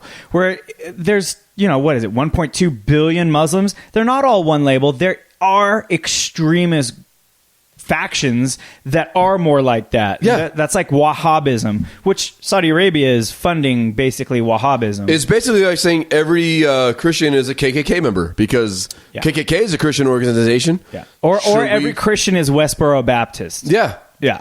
Yeah. Yeah. And that's not it's true the same by fucking a long thing, shot, dude. right? Same fucking thing, man. Same thing. People want to believe ancient dumb shit. That's on them, Yeah. It's on, and if you're not hurting anybody else, fine. Fuck it. The second you start dressing hurting weird everybody clothes, else, just don't knock on my door when I'm trying to fucking hang out at my house. Yeah. That's another thing. I gotta get a no soliciting sign for my fucking door at Home Depot. Supposedly it works. Isaac said it works at his place. Oh, it absolutely works. Yeah. Yeah. I had some chicks come to my house. They're from some Christian college, whatever, 9 o'clock at night, dude. And I'm going, I don't want your books. No, thank you. It was just a girl by herself? It was 2 girls, yeah. 2 girls coming by at 9? Yes. Okay, so there's a principle in Christianity that's called being above reproach. And that's like, you don't want to be guilty of like stuff that people could construe as being like scandalous or weird. That's weird. 2 girls coming by at 9 being like, hey, can we come in and talk? You're like, what the They're trying to sell stuff for the books and stuff for their college. Negative. And I was like, well, I'll just tell them an atheist and they'll fucking leave. That's the worst thing you can do because then they want to like fucking program you. Yeah, but the thing too that I don't like is when they say, well, don't you care? Okay, don't this you is care where what it gets happens weird. to you when you die? My girlfriend's a security guard at high school, right? And she just had to take a class on like human trafficking, this whole thing, right? And she come around and she goes, it's 9 o'clock. Get the fuck out. You know? Nice. And I try to be polite, but I was pissed. I'm tired as fuck. I'm about to, I'm 35, dude. If I make it past, you answered your door. well, I thought it might have been one of the neighbors, like, Yeah.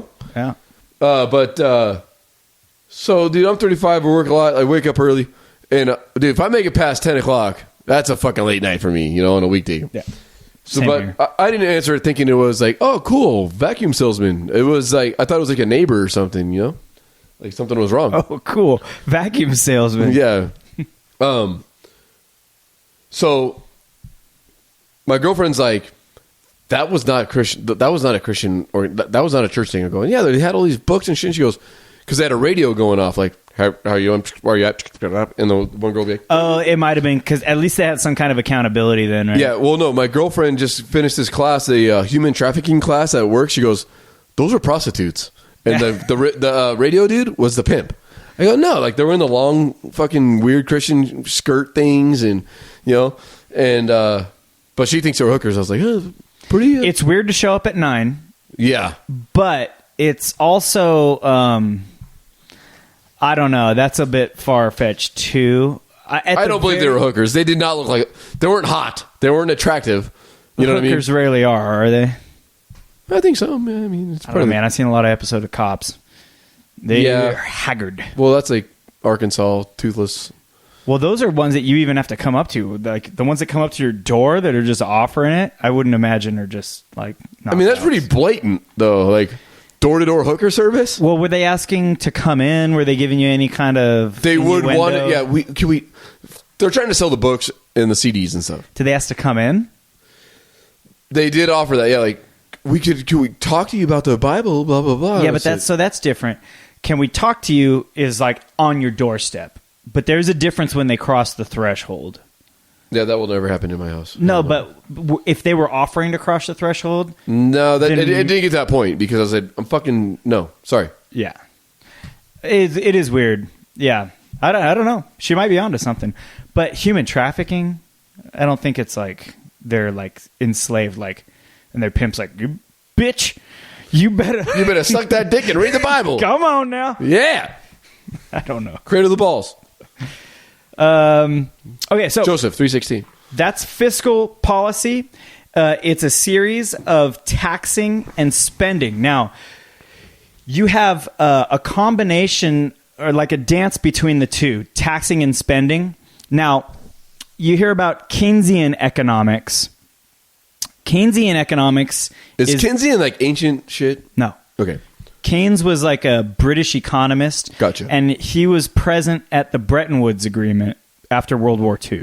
Okay, cool. Like I was wondering where the name came from. That's good. Keynes, That's John Maynard Keynes. Yeah, your cool. three major economic people that have your three major schools of thought in economics is Hayek, Keynes, and Marx. Gotcha. Hayek says government should be out of it all and let booms and busts happen. It's just part of the ebb and flow of markets. I would be a Hayekian. Marx, we know what Marx said. Government control of all the economy. Keynes said that when the economy is in a lull, that people, and he called it the animal spirits. Mm-hmm. He said the animal spirits, the spirits of the people, of the masses, get into a decline, almost like a hibernation phase. And in order to revamp the economy, if you don't revamp the economy, everybody will keep saving money and pull money out of the economy. The economy will go into like a deflationary depression. And that in order to prevent that, the government should step in, increase spending. Okay? So Keynesian economics is more so increase spending, and a lot of times it's decrease taxes, increase spending. And so what that does is it introduces a ton more money into the system, and then in the hopes to reverse those animal spirits and jumpstart the economy again. The problem is anytime the government decreases its income, which is taxes, and increases spending, what happens if you decrease your income and increase your spending?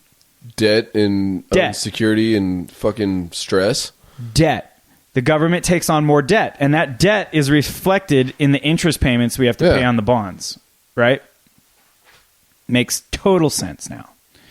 Hence, you get the 2008 fucking real estate collapse. It's all Keynesian. Yeah. So there's a big problem. Libertarians have a huge problem with Keynesian economists, right? Yeah, like just let free market capitalism just do its thing. Like that's Hayek. I'm down with things are boom and things are bust. Yep. Like who'd have known that Furbies would be a thing? They fucking some motherfucker's a billionaire because they sold a stupid fucking Furby thing. You know? Yeah, it happens. Those are creepy as shit too. Yeah, they learn you. It's like this thing might take a month to cuddle up to you. It's like what the fuck? Hell no. Have you seen these memes on the internet? Has like creepy Furby memes, and they're hilarious. Oh, it's like a Furby with a knife or something in the dark, like, and it's like soon. It's like or they've got some crazy ones. It's pretty. Funny. Yeah, I'm with you on that one though. Yeah, like things are gonna rise and fall. There's gonna be a necessity for something new.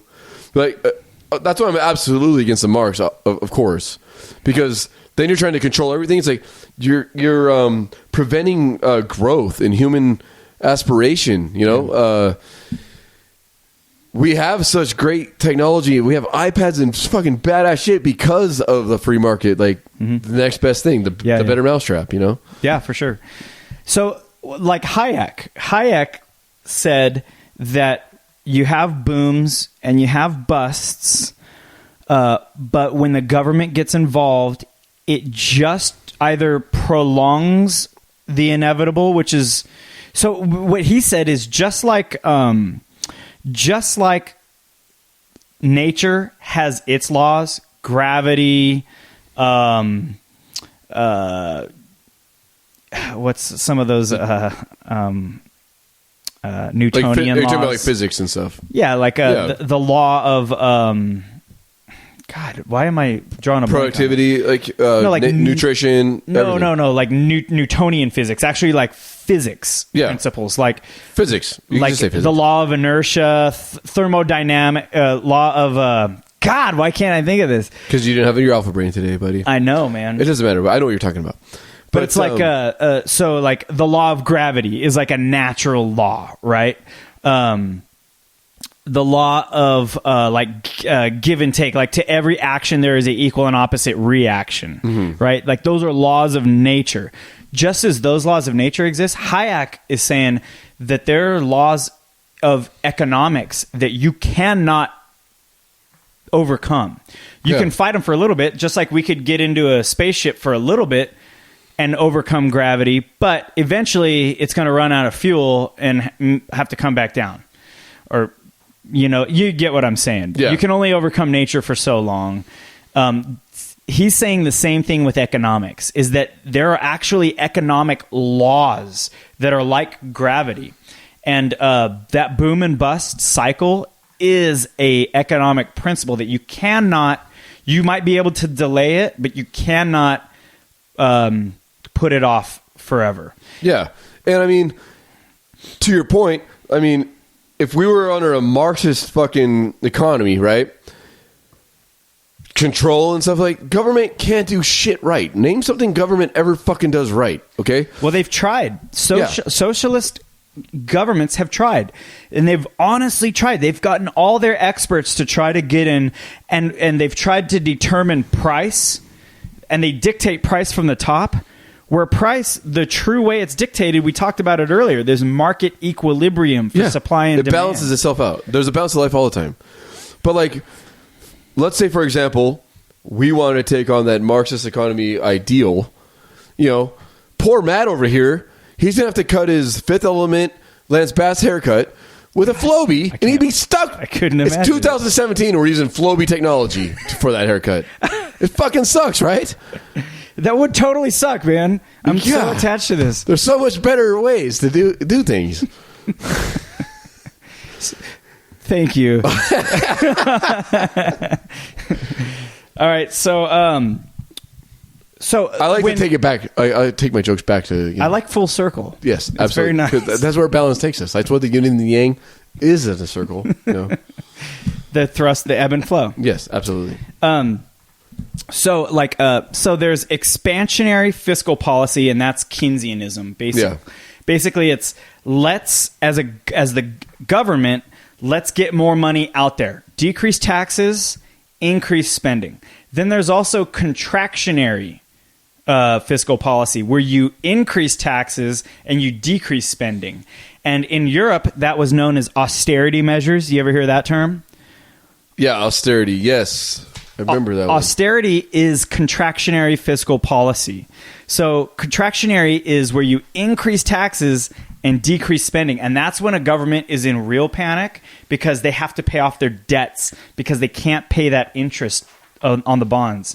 And it becomes, you hear about Greece, Italy, France, some of these countries. This is why Britain bailed out of the European Union, is because these things are happening. So it gets more exciting the more we know about this, because I'm going to start relating this to world economics and different countries and what they're doing with their currencies, expansionary policies, contractionary policies. But like we said with the governmental structure episode, if we can't have we have to have the base knowledge. Now we're starting to get into some more complicated stuff, and it's pretty fun.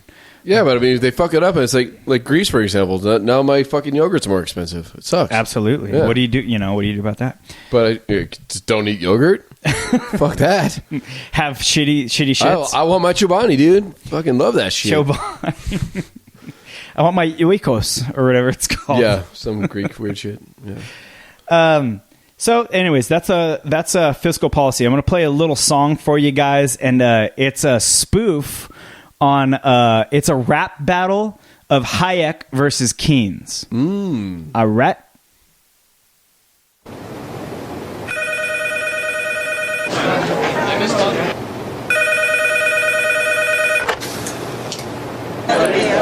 Freddie. Keynes. Hey, listen, party at the Fed. Already? 20 minutes. Lobby. John Maynard Keynes. F.A. Hayek. Yeah, we're opposed. We oppose each other philosophically. In the same studio. We've been going back and forth for a century. I want to steer markets. I want them set free. There's a boom and bust cycle and good reason to fear it. Blame low interest rates. It's the animal spirits. John Maynard Keynes wrote the book on modern macro. The man you need when the economy's off track. Depression, recession, now your question's in session. Have a seat and I'll school you with one simple lesson. Boom, 1929, the big crash. We didn't bounce back, economy's in the trash. Persistent unemployment, the result of sticky wages. Waiting for recovery, that's outrageous. I had a real plan, any fool can understand. The advice real simple, boost aggregate demand. C-I-G, altogether gets to Y. Keep that total growing, watch the economy fly. We've been going back and forth for a century. I want to steer markets. I want them set free. There's a boom and bust cycle and good reason to fear it. Blame low interest rates. It's the animal spirit. You see, it's all about spending. Hear the register cha-ching.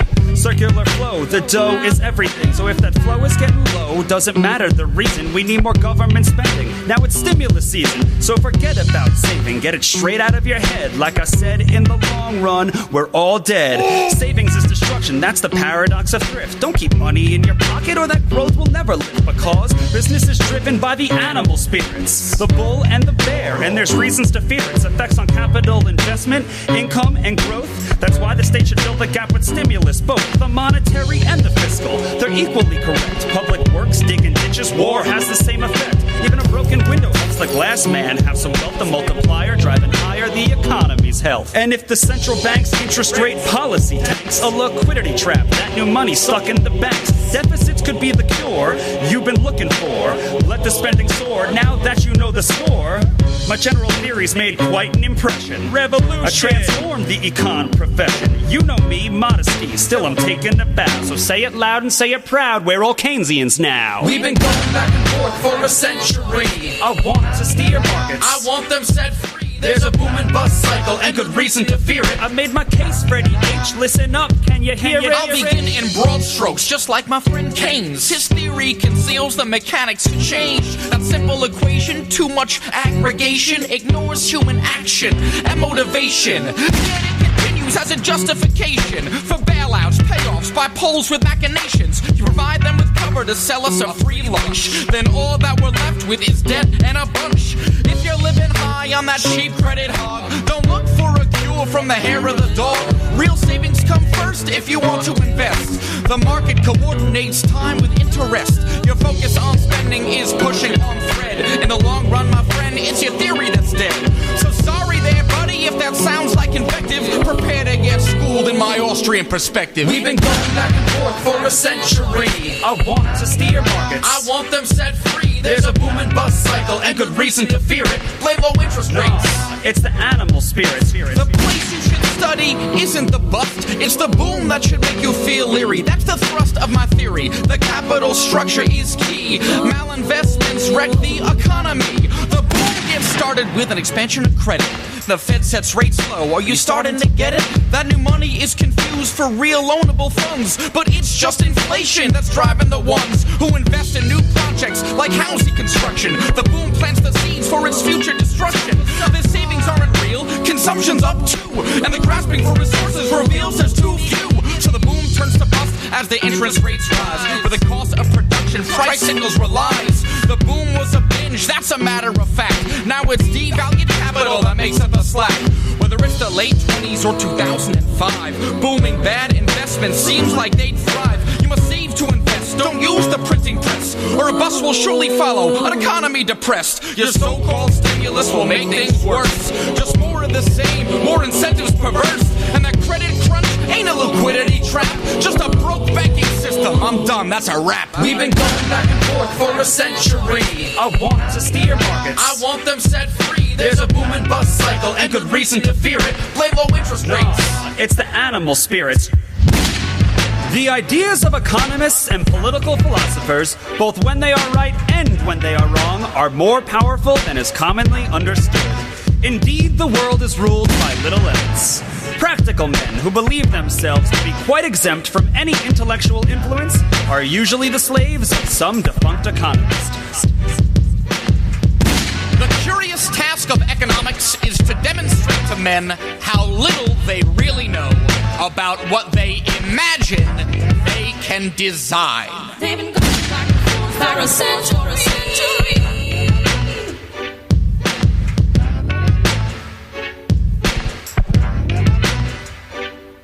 They've been going back and forth for a century.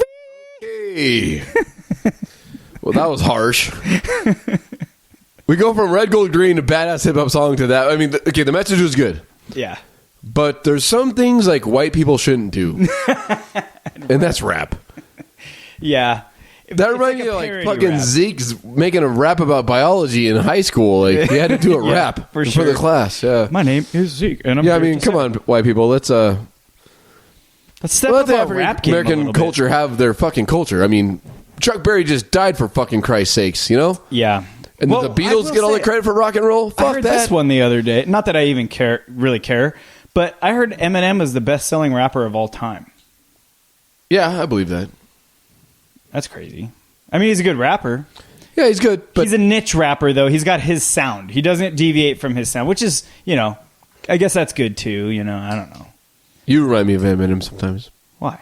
You just have that look. Like, you have that look with your hair. Back when you used to bleach your hair.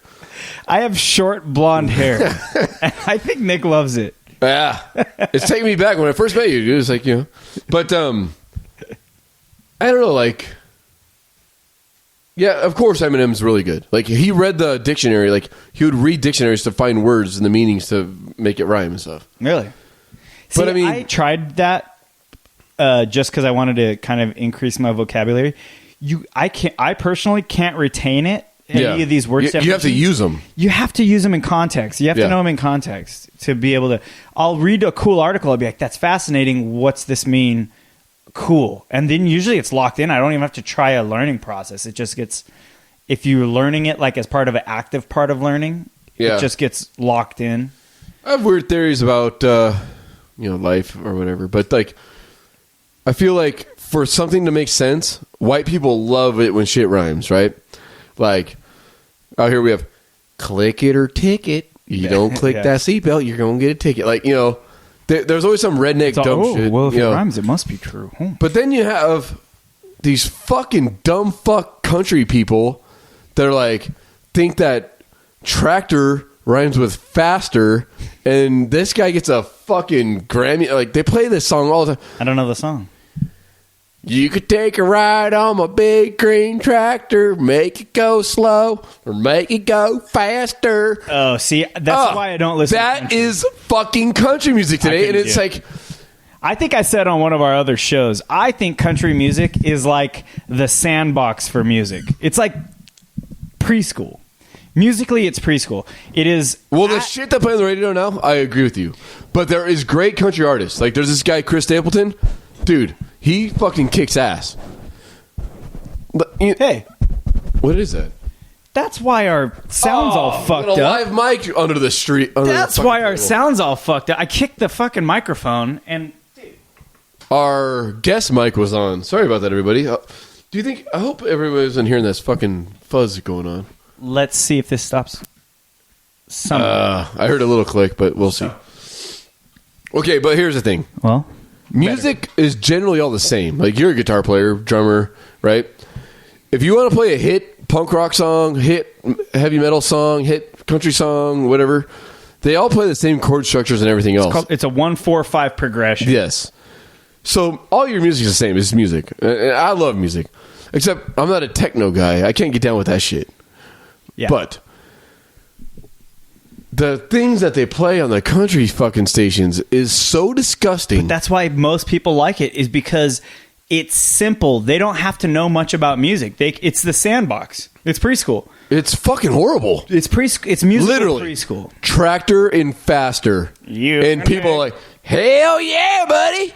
You're damn right. And if you don't like it, you can get out. Yeah, no, that's stupid. I don't want to be associated with those people. Fuck. Yeah, that's crazy.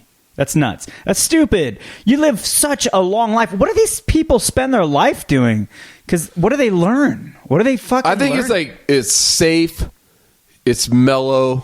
I don't know what the fuck, dude. Like, I'm embarrassed I know the fucking lyrics. Yeah, I just sang the whole goddamn song right now. I'd be pretty embarrassed. But I heard it and go, people fucking like this. This is our country. This is where we live now. Yeah. Same with rap. Rap now. Yeah. You can make a hit song out of this. Meet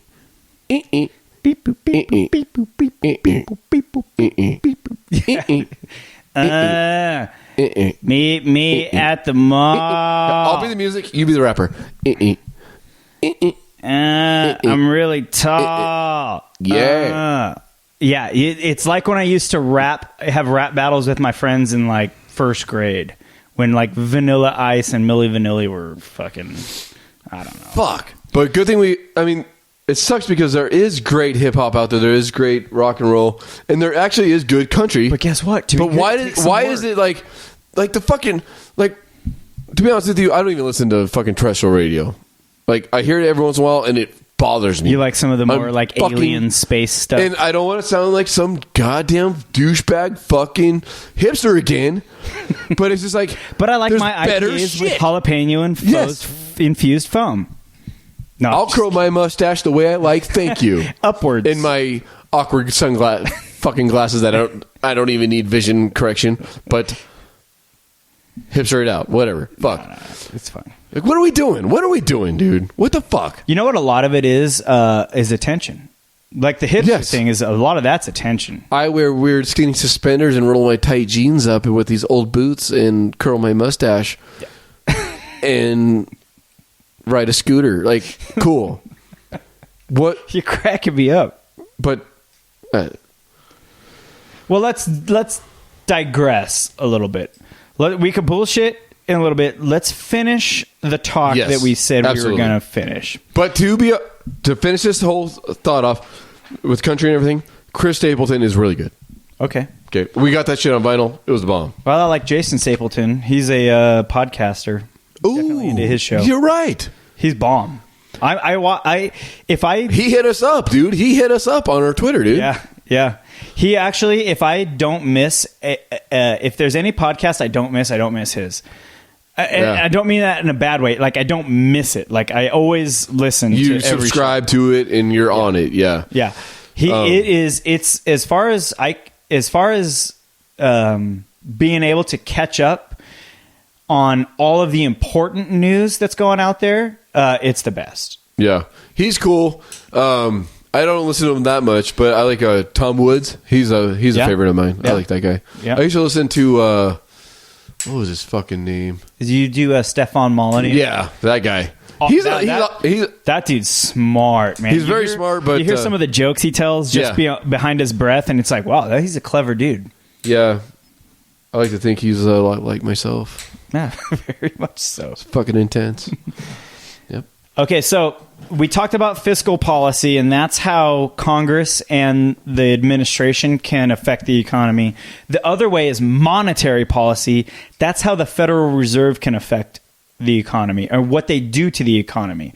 So their whole goal when they created the Fed and they had the Federal Reserve Act back in 1913 was that the purpose of the Federal Reserve was to stabilize inflation, stabilize price levels, and stabilize inflation, keep inflation to a certain amount, and also interest rates.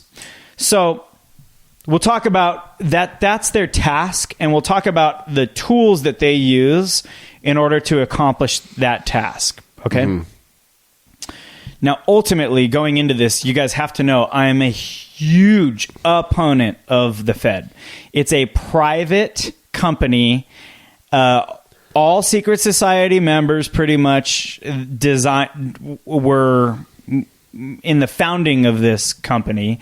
This company's owners were the Bank of England, who we separated from during the Revolutionary War, and this is just another way for those monarchs and this aristocracy to gain control of our society again, which they very easily did through the Federal Reserve Act. Okay, so let me ask you this. We both have said we're against the Marxist idea of economics, obviously, right? That's the government controlling the money system. Why are you opposed to a private organization running? I'm opposed to it being illegal that you and me can't make our own money system. Mm-hmm. That gold and silver now are not considered currency. Yeah, but it's supposed to be gold-based. Any money that you make on the exchange rate of gold is taxed at a capital gains rate. It's viewed as like an investment. It's not viewed as money, and Federal Reserve notes are the only thing legally considered money now. I have a problem with that because it's a monopoly. It's a monopoly on money. Fair enough? Yeah, and also the way it's manipulated. Like, the way our market can be manipulated for their gains, and like they have their hand in everything. If everybody knows it's being manipulated, then the free market would go, all right, let's go to a different currency. Oh, well, you can't. Because through the Federal Reserve Act, they have a monopoly on the money supply. And they're able to actually legally shove out competitors. And they've done it. There's a bunch of examples where people have tried to come up with alternate currencies, and if it gets big enough, gone. Like Bitcoin. Yep. There's guys that have tried to make like silver Liberty coins. Totally, they raided his house. They raided his place and just confiscated his whole stock. Yeah. So there's like $7 million worth of silver Liberty coins he was trying to make. He was trying to do what we advocate on this show, but it was a competing currency. You can't do that. See, I have a problem with that. I think that everybody should be able to use whatever type of currency they want to. Yeah, I mean, it could be trade, for example. Could be, but the problem with barter is, like we talked about on our money podcast, is that you have that. It's not easy, and there's like there's a principle. It's called like difference of wants or something like that. That you can't buy a car in potatoes because nobody's going to need that many potatoes. Yeah, like if I'm a welder and you're a car salesman, like you build cars, well, you would need a welder for that. That's a fucking horrible analogy. But would I need that much welding to pay for a car? No. There's a lot of welding on a car. So I would have to like weld the whole frame to trade for my car. Like my labor would go towards the car. Let's say you sold necklaces. Puka shell ones? And you wanted a car. Yeah. Would you be able to sell me enough necklaces to buy a car? If there were badass 90s puka shell ones, maybe. Do you think I want that many Guy Fieri necklaces? probably still wears. Yeah. No, you get what I'm saying. Yeah, absolutely. Like, I use a fucking horrible analogy, but yeah, like a farmer. Let's say you sold tacos. How do you cure everything you need? Like, if you sold tacos, you'd have to like raise the beef, have a fucking garden to make the onions and the cilantro to put on the tacos. And flour and grain to make the flour tortillas and all that. You'd be a fool to just make tacos if you went through all that trouble. You would sell hamburger patties. You'd be a fool to just do tacos, right? Let's just say Mexican food then. But I mean, Mexican food. Okay. I couldn't trade for a house. Like, okay, yeah, right. I'm a taco guy. I make tacos. Nobody wants that many tacos. That's a difference in wants. That's why there's currency. That's why you would go, okay, I'll buy a house in currency. Have you ever been to Taco King, dude? King Taco? King Taco. Hell yeah. It's the bomb, dude. It is the bomb. Like, I love King Taco, but King Taco does not love me. Have you had their chicharron? No. I didn't know they had that shit. They got it. I always get the El Pastor tacos with the hot sauce, and I can't sleep at night because of the heartburn. But, dude, their chicharron, it's almost like meat candy. So, there is a need for tacos.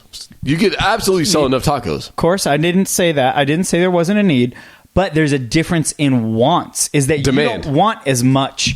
Like if you did potatoes, I want a taco right now. I can't give you that. I don't know. No, I'm just kidding. We got to go to King Taco. I wish there was one out here. Yeah, fuck. Okay, Nick. Back on track. Let's get back on track. But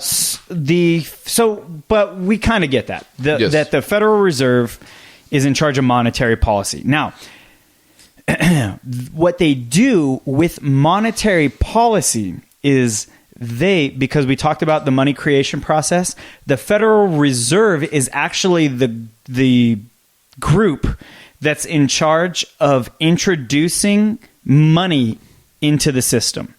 So they're now the gatekeeper of how much money gets put into the system and how much money gets pulled out of the system. When they put money into the system, they're buying bonds. Make sense? Mm-hmm. Because they're buying bonds for Federal Reserve notes. The government spends those Federal Reserve notes into the economy. When they are pulling money out of the system, they're selling bonds. And when they sell bonds, they sell them for Federal Reserve notes, and they pull money out of the system. And there's a whole reason why they do that. It's not just a lot of it's to make money too, because bond prices have an inverse relationship to the bond yields have an inverse relationship to the bond prices. But that's a different show, complicated, different show.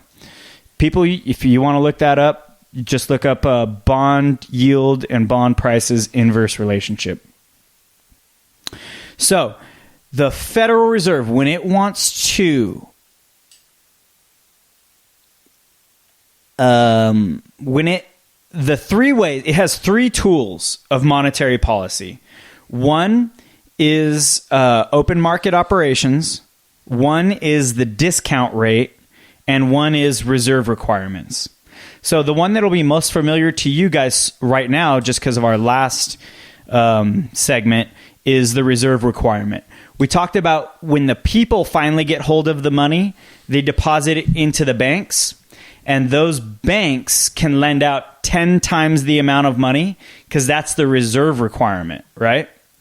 And we talked about that the Federal Reserve has the power to say, hey, banks, you can lend out 5 times the amount of money that you have on deposit, or 10 times the amount of money, or 20 times the amount of money that you have on deposit. That's the reserve requirement. And the Federal Reserve actually can dictate that. So the Federal Reserve, one of the ways that it can dictate the amount of money that's out in the system is by adjusting the reserve requirement. Because we said that the banks actually make that money out of thin air. They can make that money out of thin air. It's just paper. If the Fed wants more money in the system, they will lower the reserve requirement. If they want more money in the system, if they want less money in the system, they'll raise the reserve requirement. They'll say you can only lend out $5 for every dollar you have. That's one way. Now, they hardly ever do that. So that hardly exists. The main thing that they do to adjust the money supply is it's called open market operations, OMO. And what they're trying to do with this is they have a target interest rate. And so when you see on the news, hey, the Federal Reserve decided to raise interest rates 0.25%, this is what actually happens. It's called open market operations. Well, what did we talk about?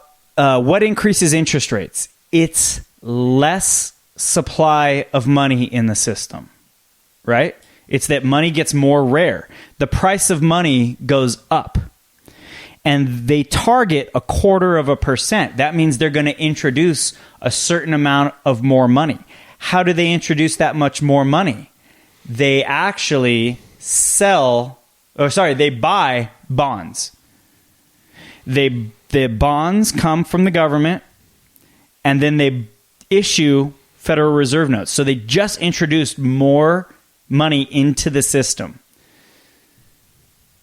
When they introduced more money into the system, it actually would make interest rates go down, right? If they want to, I apologize. If they want to take money out of the system, they make money more scarce, right? Yeah, and that would increase interest rates. Yeah. So in order to make money more scarce, to pull money out of the system, they sell bonds, and that's what it's actually called the Federal Open Market Committee, FOMC. When they meet, they say, hey, we're going to adjust interest rates 0.25%. And that's what they do. It's just a play on buying or selling bonds. And that, through buying and selling bonds, they do so much, they deal with such massive amounts of it, that alone affects the currency and circulation enough to influence interest rates. Okay? Now, what that interest rate is that they affect is it's called the federal funds rate. So you'll hear about the talking about the federal funds rate. That's done through open market operations. So let's see if we got that down, okay? Because it's fairly complicated, right? Mm-hmm. Yeah, but I mean, I'm with you. Like, it's all good. You are? Yeah. Oh, yeah. And I think it's something that people we need to like be more aware of with the interest rates and stuff like that. Like, because there's talk about it all coming up now, you know, and a lot of people do believe that Trump's going to help our economy. You know, we'll see. You know. Well, what he also said, the big one that he said, and if for the people that are savvy out there, they hear him say, China is manipulating their currency. Yeah. And we have to get them back. Well, they've always done that, though. We've known about this. Everybody does. Look at this. Look at what we're talking about. Like, everybody. Why is everything made in China? But like, look at life in China is not great. So he's talking shit about their monetary policy has been expansionary solely. Is that they have always been adding more money supply into their system, and so it does a few things. It it increases their exports because it makes their goods cheaper because they have inflation. When you have inflation, your goods get your currency gets devalued compared to other currencies. Like we say on this show, why people should buy silver and gold is because through inflation, our government is devaluing our currency because they're putting more of it into the system. China's been doing that for a long time. But our Federal Reserve does do that. When they want to have an expansionary monetary policy, they introduce more money into the system. So what Trump is saying is that we're probably going to do that. Because he says we're going to battle China, who's been manipulating their currency. So we can expect probably higher levels of inflation and increased expansionary monetary policy. It's essentially more Keynesianism. Because remember he was running on that. Yeah, I mean, it's just like equal trade values in a way. Trade values. I think that's why it's like America first. Like, why are we buying shit from China? We're like, we have way more resources to build things here. Yeah, we buy them from them because they're cheaper. Yeah, because absolutely. they've devalued their currency. Yes. Yeah. And the labor laws are completely different. And that's how they can make things cheaper as well. Yeah. Government like, we all hate slavery, but we all have iPhones. You know. Yeah. Good. Then I'm glad that we're able to actually real life use some of this stuff, and it makes sense. Absolutely. So the next thing that they can do is actually the Federal Reserve can set the discount rate. So they control the amount of currency in the system, and that affects interest rates. Those interest rates, that Fed funds rate, that's the rate that essentially banks borrow from each other. Okay? And all the other interest rates, your home loan, your car loan, your credit cards, they're all derivatives down the line off of that rate that banks are able to borrow from each other. And they're all borrowing from each other because of that reserve requirement. A bank will make a bunch of loans, and if they don't have enough money in their coffers to meet that reserve requirement, they will borrow money from the next bank. And that next bank says, yeah, you can have money at this interest rate based off of how scarce money is. Makes some sense. Absolutely. It's so funny how we are, you know, human beings. It's crazy. It is. This is a civilization that we've created. We are the biggest. We just created this shit. It's an anthill, but it's so complicated. Yeah.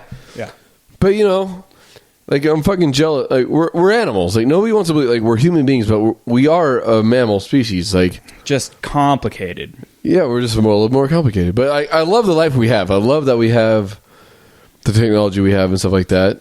And if we use it, if we use it, it's just hilarious. Like a bear, all he has to do is wake up, eat a fucking salmon, and sleep. He's all looking at humans, looking at people like you and me, just studying all this like, stuff. I could try to build a freeway. Y'all motherfuckers are crazy. Yeah. Gets a salmon. He's like, this is delish. I'm going to go fuck this bear over here and sleep for like 6 months. Peace. Yep. So the other thing, the last thing that the Fed can do is it can set the discount rate. So these banks all borrow from each other at that Fed funds rate. But the lender of last resort is always the Federal Reserve. The Federal Reserve is also a bank that these banks can borrow money from. And that's the discount rate. The Federal Reserve will set its own rate. And usually that'll be higher than they're willing to borrow from each other from. And purposely, because they're supposed to borrow from each other. And as a bank of last resort, they'll borrow from the Fed. So those are the three ways that the Federal Reserve dictates monetary policy. Either by setting that discount rate, by open market operations, that's buying and selling of bonds, and by adjusting the reserve requirements. That is our show today. Show. Now, it's a lot of stuff. That was a lot of stuff, right? But we were able to cram it in 2 hours and 15 minutes. I had a great time. I don't know about you. Do you feel like you know more now about the economics? Yeah, like Because I've been wanting to like. That really is how it works. Yeah, I've been wanting to do a lot more like investing and stuff like that, like play the market a little bit, and it's just like that's a cool way to think about things. You know? Same here. I've actually been looking at doing Forex. Forex is where you exchange the different values of currencies in relation to each other. So I have like a little demo account going on right now, and sweet. Yeah, it's fun. You go dollar for yen, and if the yen increases in value, then you cash that in. You know what I mean? And that's a win. Or, you know what I mean? Based off of what governments do and their monetary policies, that increase or decrease in their monetary policy increases the value of their currencies. And that value is really recognized in the Forex market. Dude, I need to like... I've never been on a badass vacation ever. Like, you know, my girlfriend's always mad at me. And we're going to do it. I'm going to plan a fucking cool trip.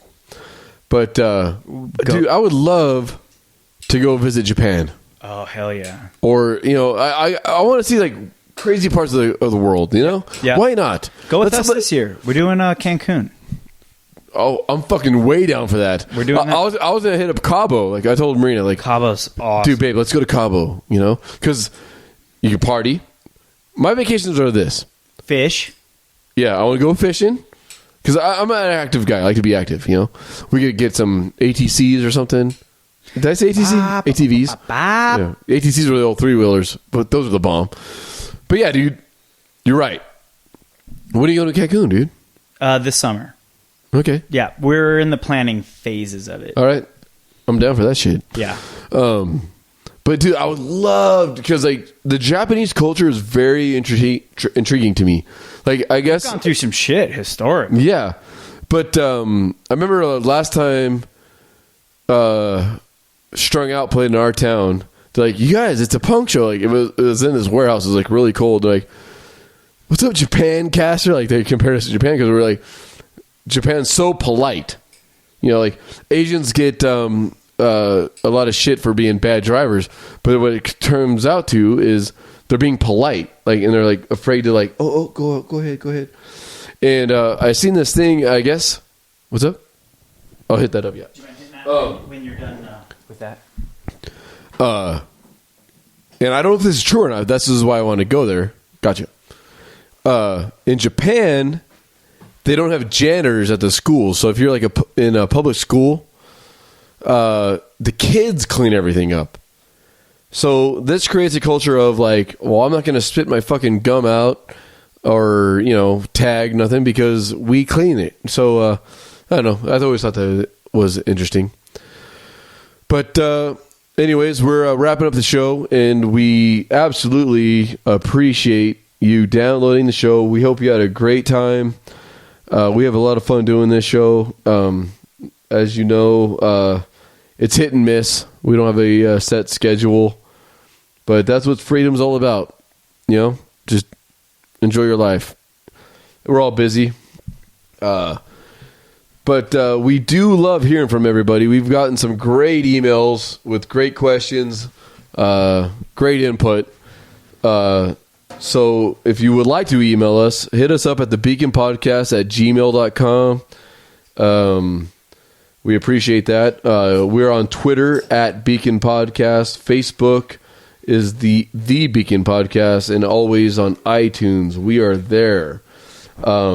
There's also the Beacon Podcast at Blogspot, feedburner.com/the Beacon Podcast. Thanks again for the download. We hope you enjoyed it. We love you. Kick ass. We love you guys so much. We are out of here. We hope you learned something about economics today. And hit us up. Let us know what you think. This is our way of summarizing it and putting it in our own words and making it real for us and trying to make it entertaining for you. The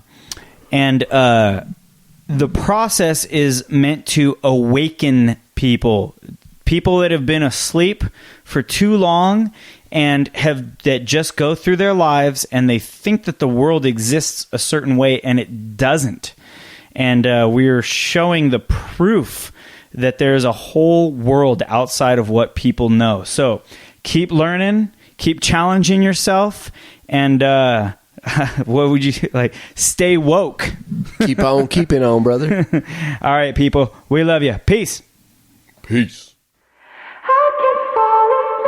Hold on. Before we do that, I'm going to do What the fuck? I want to do this quick little clip, and then we'll go into that last song. This show is like, remember we're talking about the 90s music and we had CDs and stuff? Yeah. When there'd be the last song, but there was a bonus track. Yes, this is it. This is the bonus track, dude. You guys get the bonus track. There's some awesome stuff going on in the news right now. On your mainstream news is starting to, it has something really cool going on. We love you guys, and peace out. Peace. Now, in a desperate attempt to fill 24 hours of programming, here's some bullshit that happened somewhere today. We've got some footage here of the bullshit, which began just after 3 o'clock this afternoon, when residents in this neighborhood were shocked to see this fairly common thing happening. An attractive witness described the event in breathless terms. I went to my window and I was like, whoa, there's some bullshit happening. That happened right over there. I'm an older man, so you can trust what I say. Authorities in special uniforms rushed to the scene to stand around while our cameras filmed them. Our reporter Keith Collins joins us now live from the scene of the bullshit through the use of expensive technology. Good to be with you again, Keith. We have a colorful graphic here that shows instances of bullshit like this are on the rise. Is that right? Yes, although why is unclear. Some say it's because of one fucking reason. Others say it's because of some other fucking reason. I talked to this random expert on the subject who told me this thing you're about to hear him say right after he points at a piece of paper. I spent my entire life attending the nation's most prestigious schools to talk about bullshit like this. I'm really just happy to be on TV. Now let's see if we can drag this out a little longer by showing emails written by some of our viewers. I once saw some stuff kind of like the shit you're talking about happen. I have nothing more to add. Another person says, I am angry that things like this happen. I get mad about every bullshit thing I see. So obviously a lot of opinions there to make this story seem somewhat meaningful. Oh, absolutely, Glenn. This bullshit has some broader implications. Here's a list of tips on how to avoid bullshit happening to you. And here's some footage of Congress. Yes, I see that. Well, thank you, Keith. Let us know if there are any updates on this bullshit story from there. There's no way there will be. Very good. We'll check back with you in an hour anyway. I'm just some fucking guy. When we return, we'll look at live footage of a car chase taken from a helicopter and free associate about what's going on.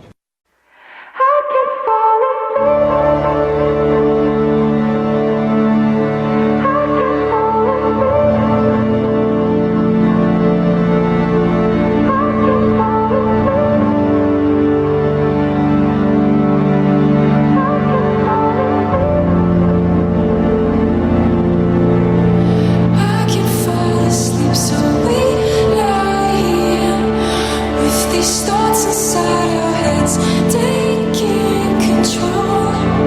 You say that this was meant to happen, but soon this will be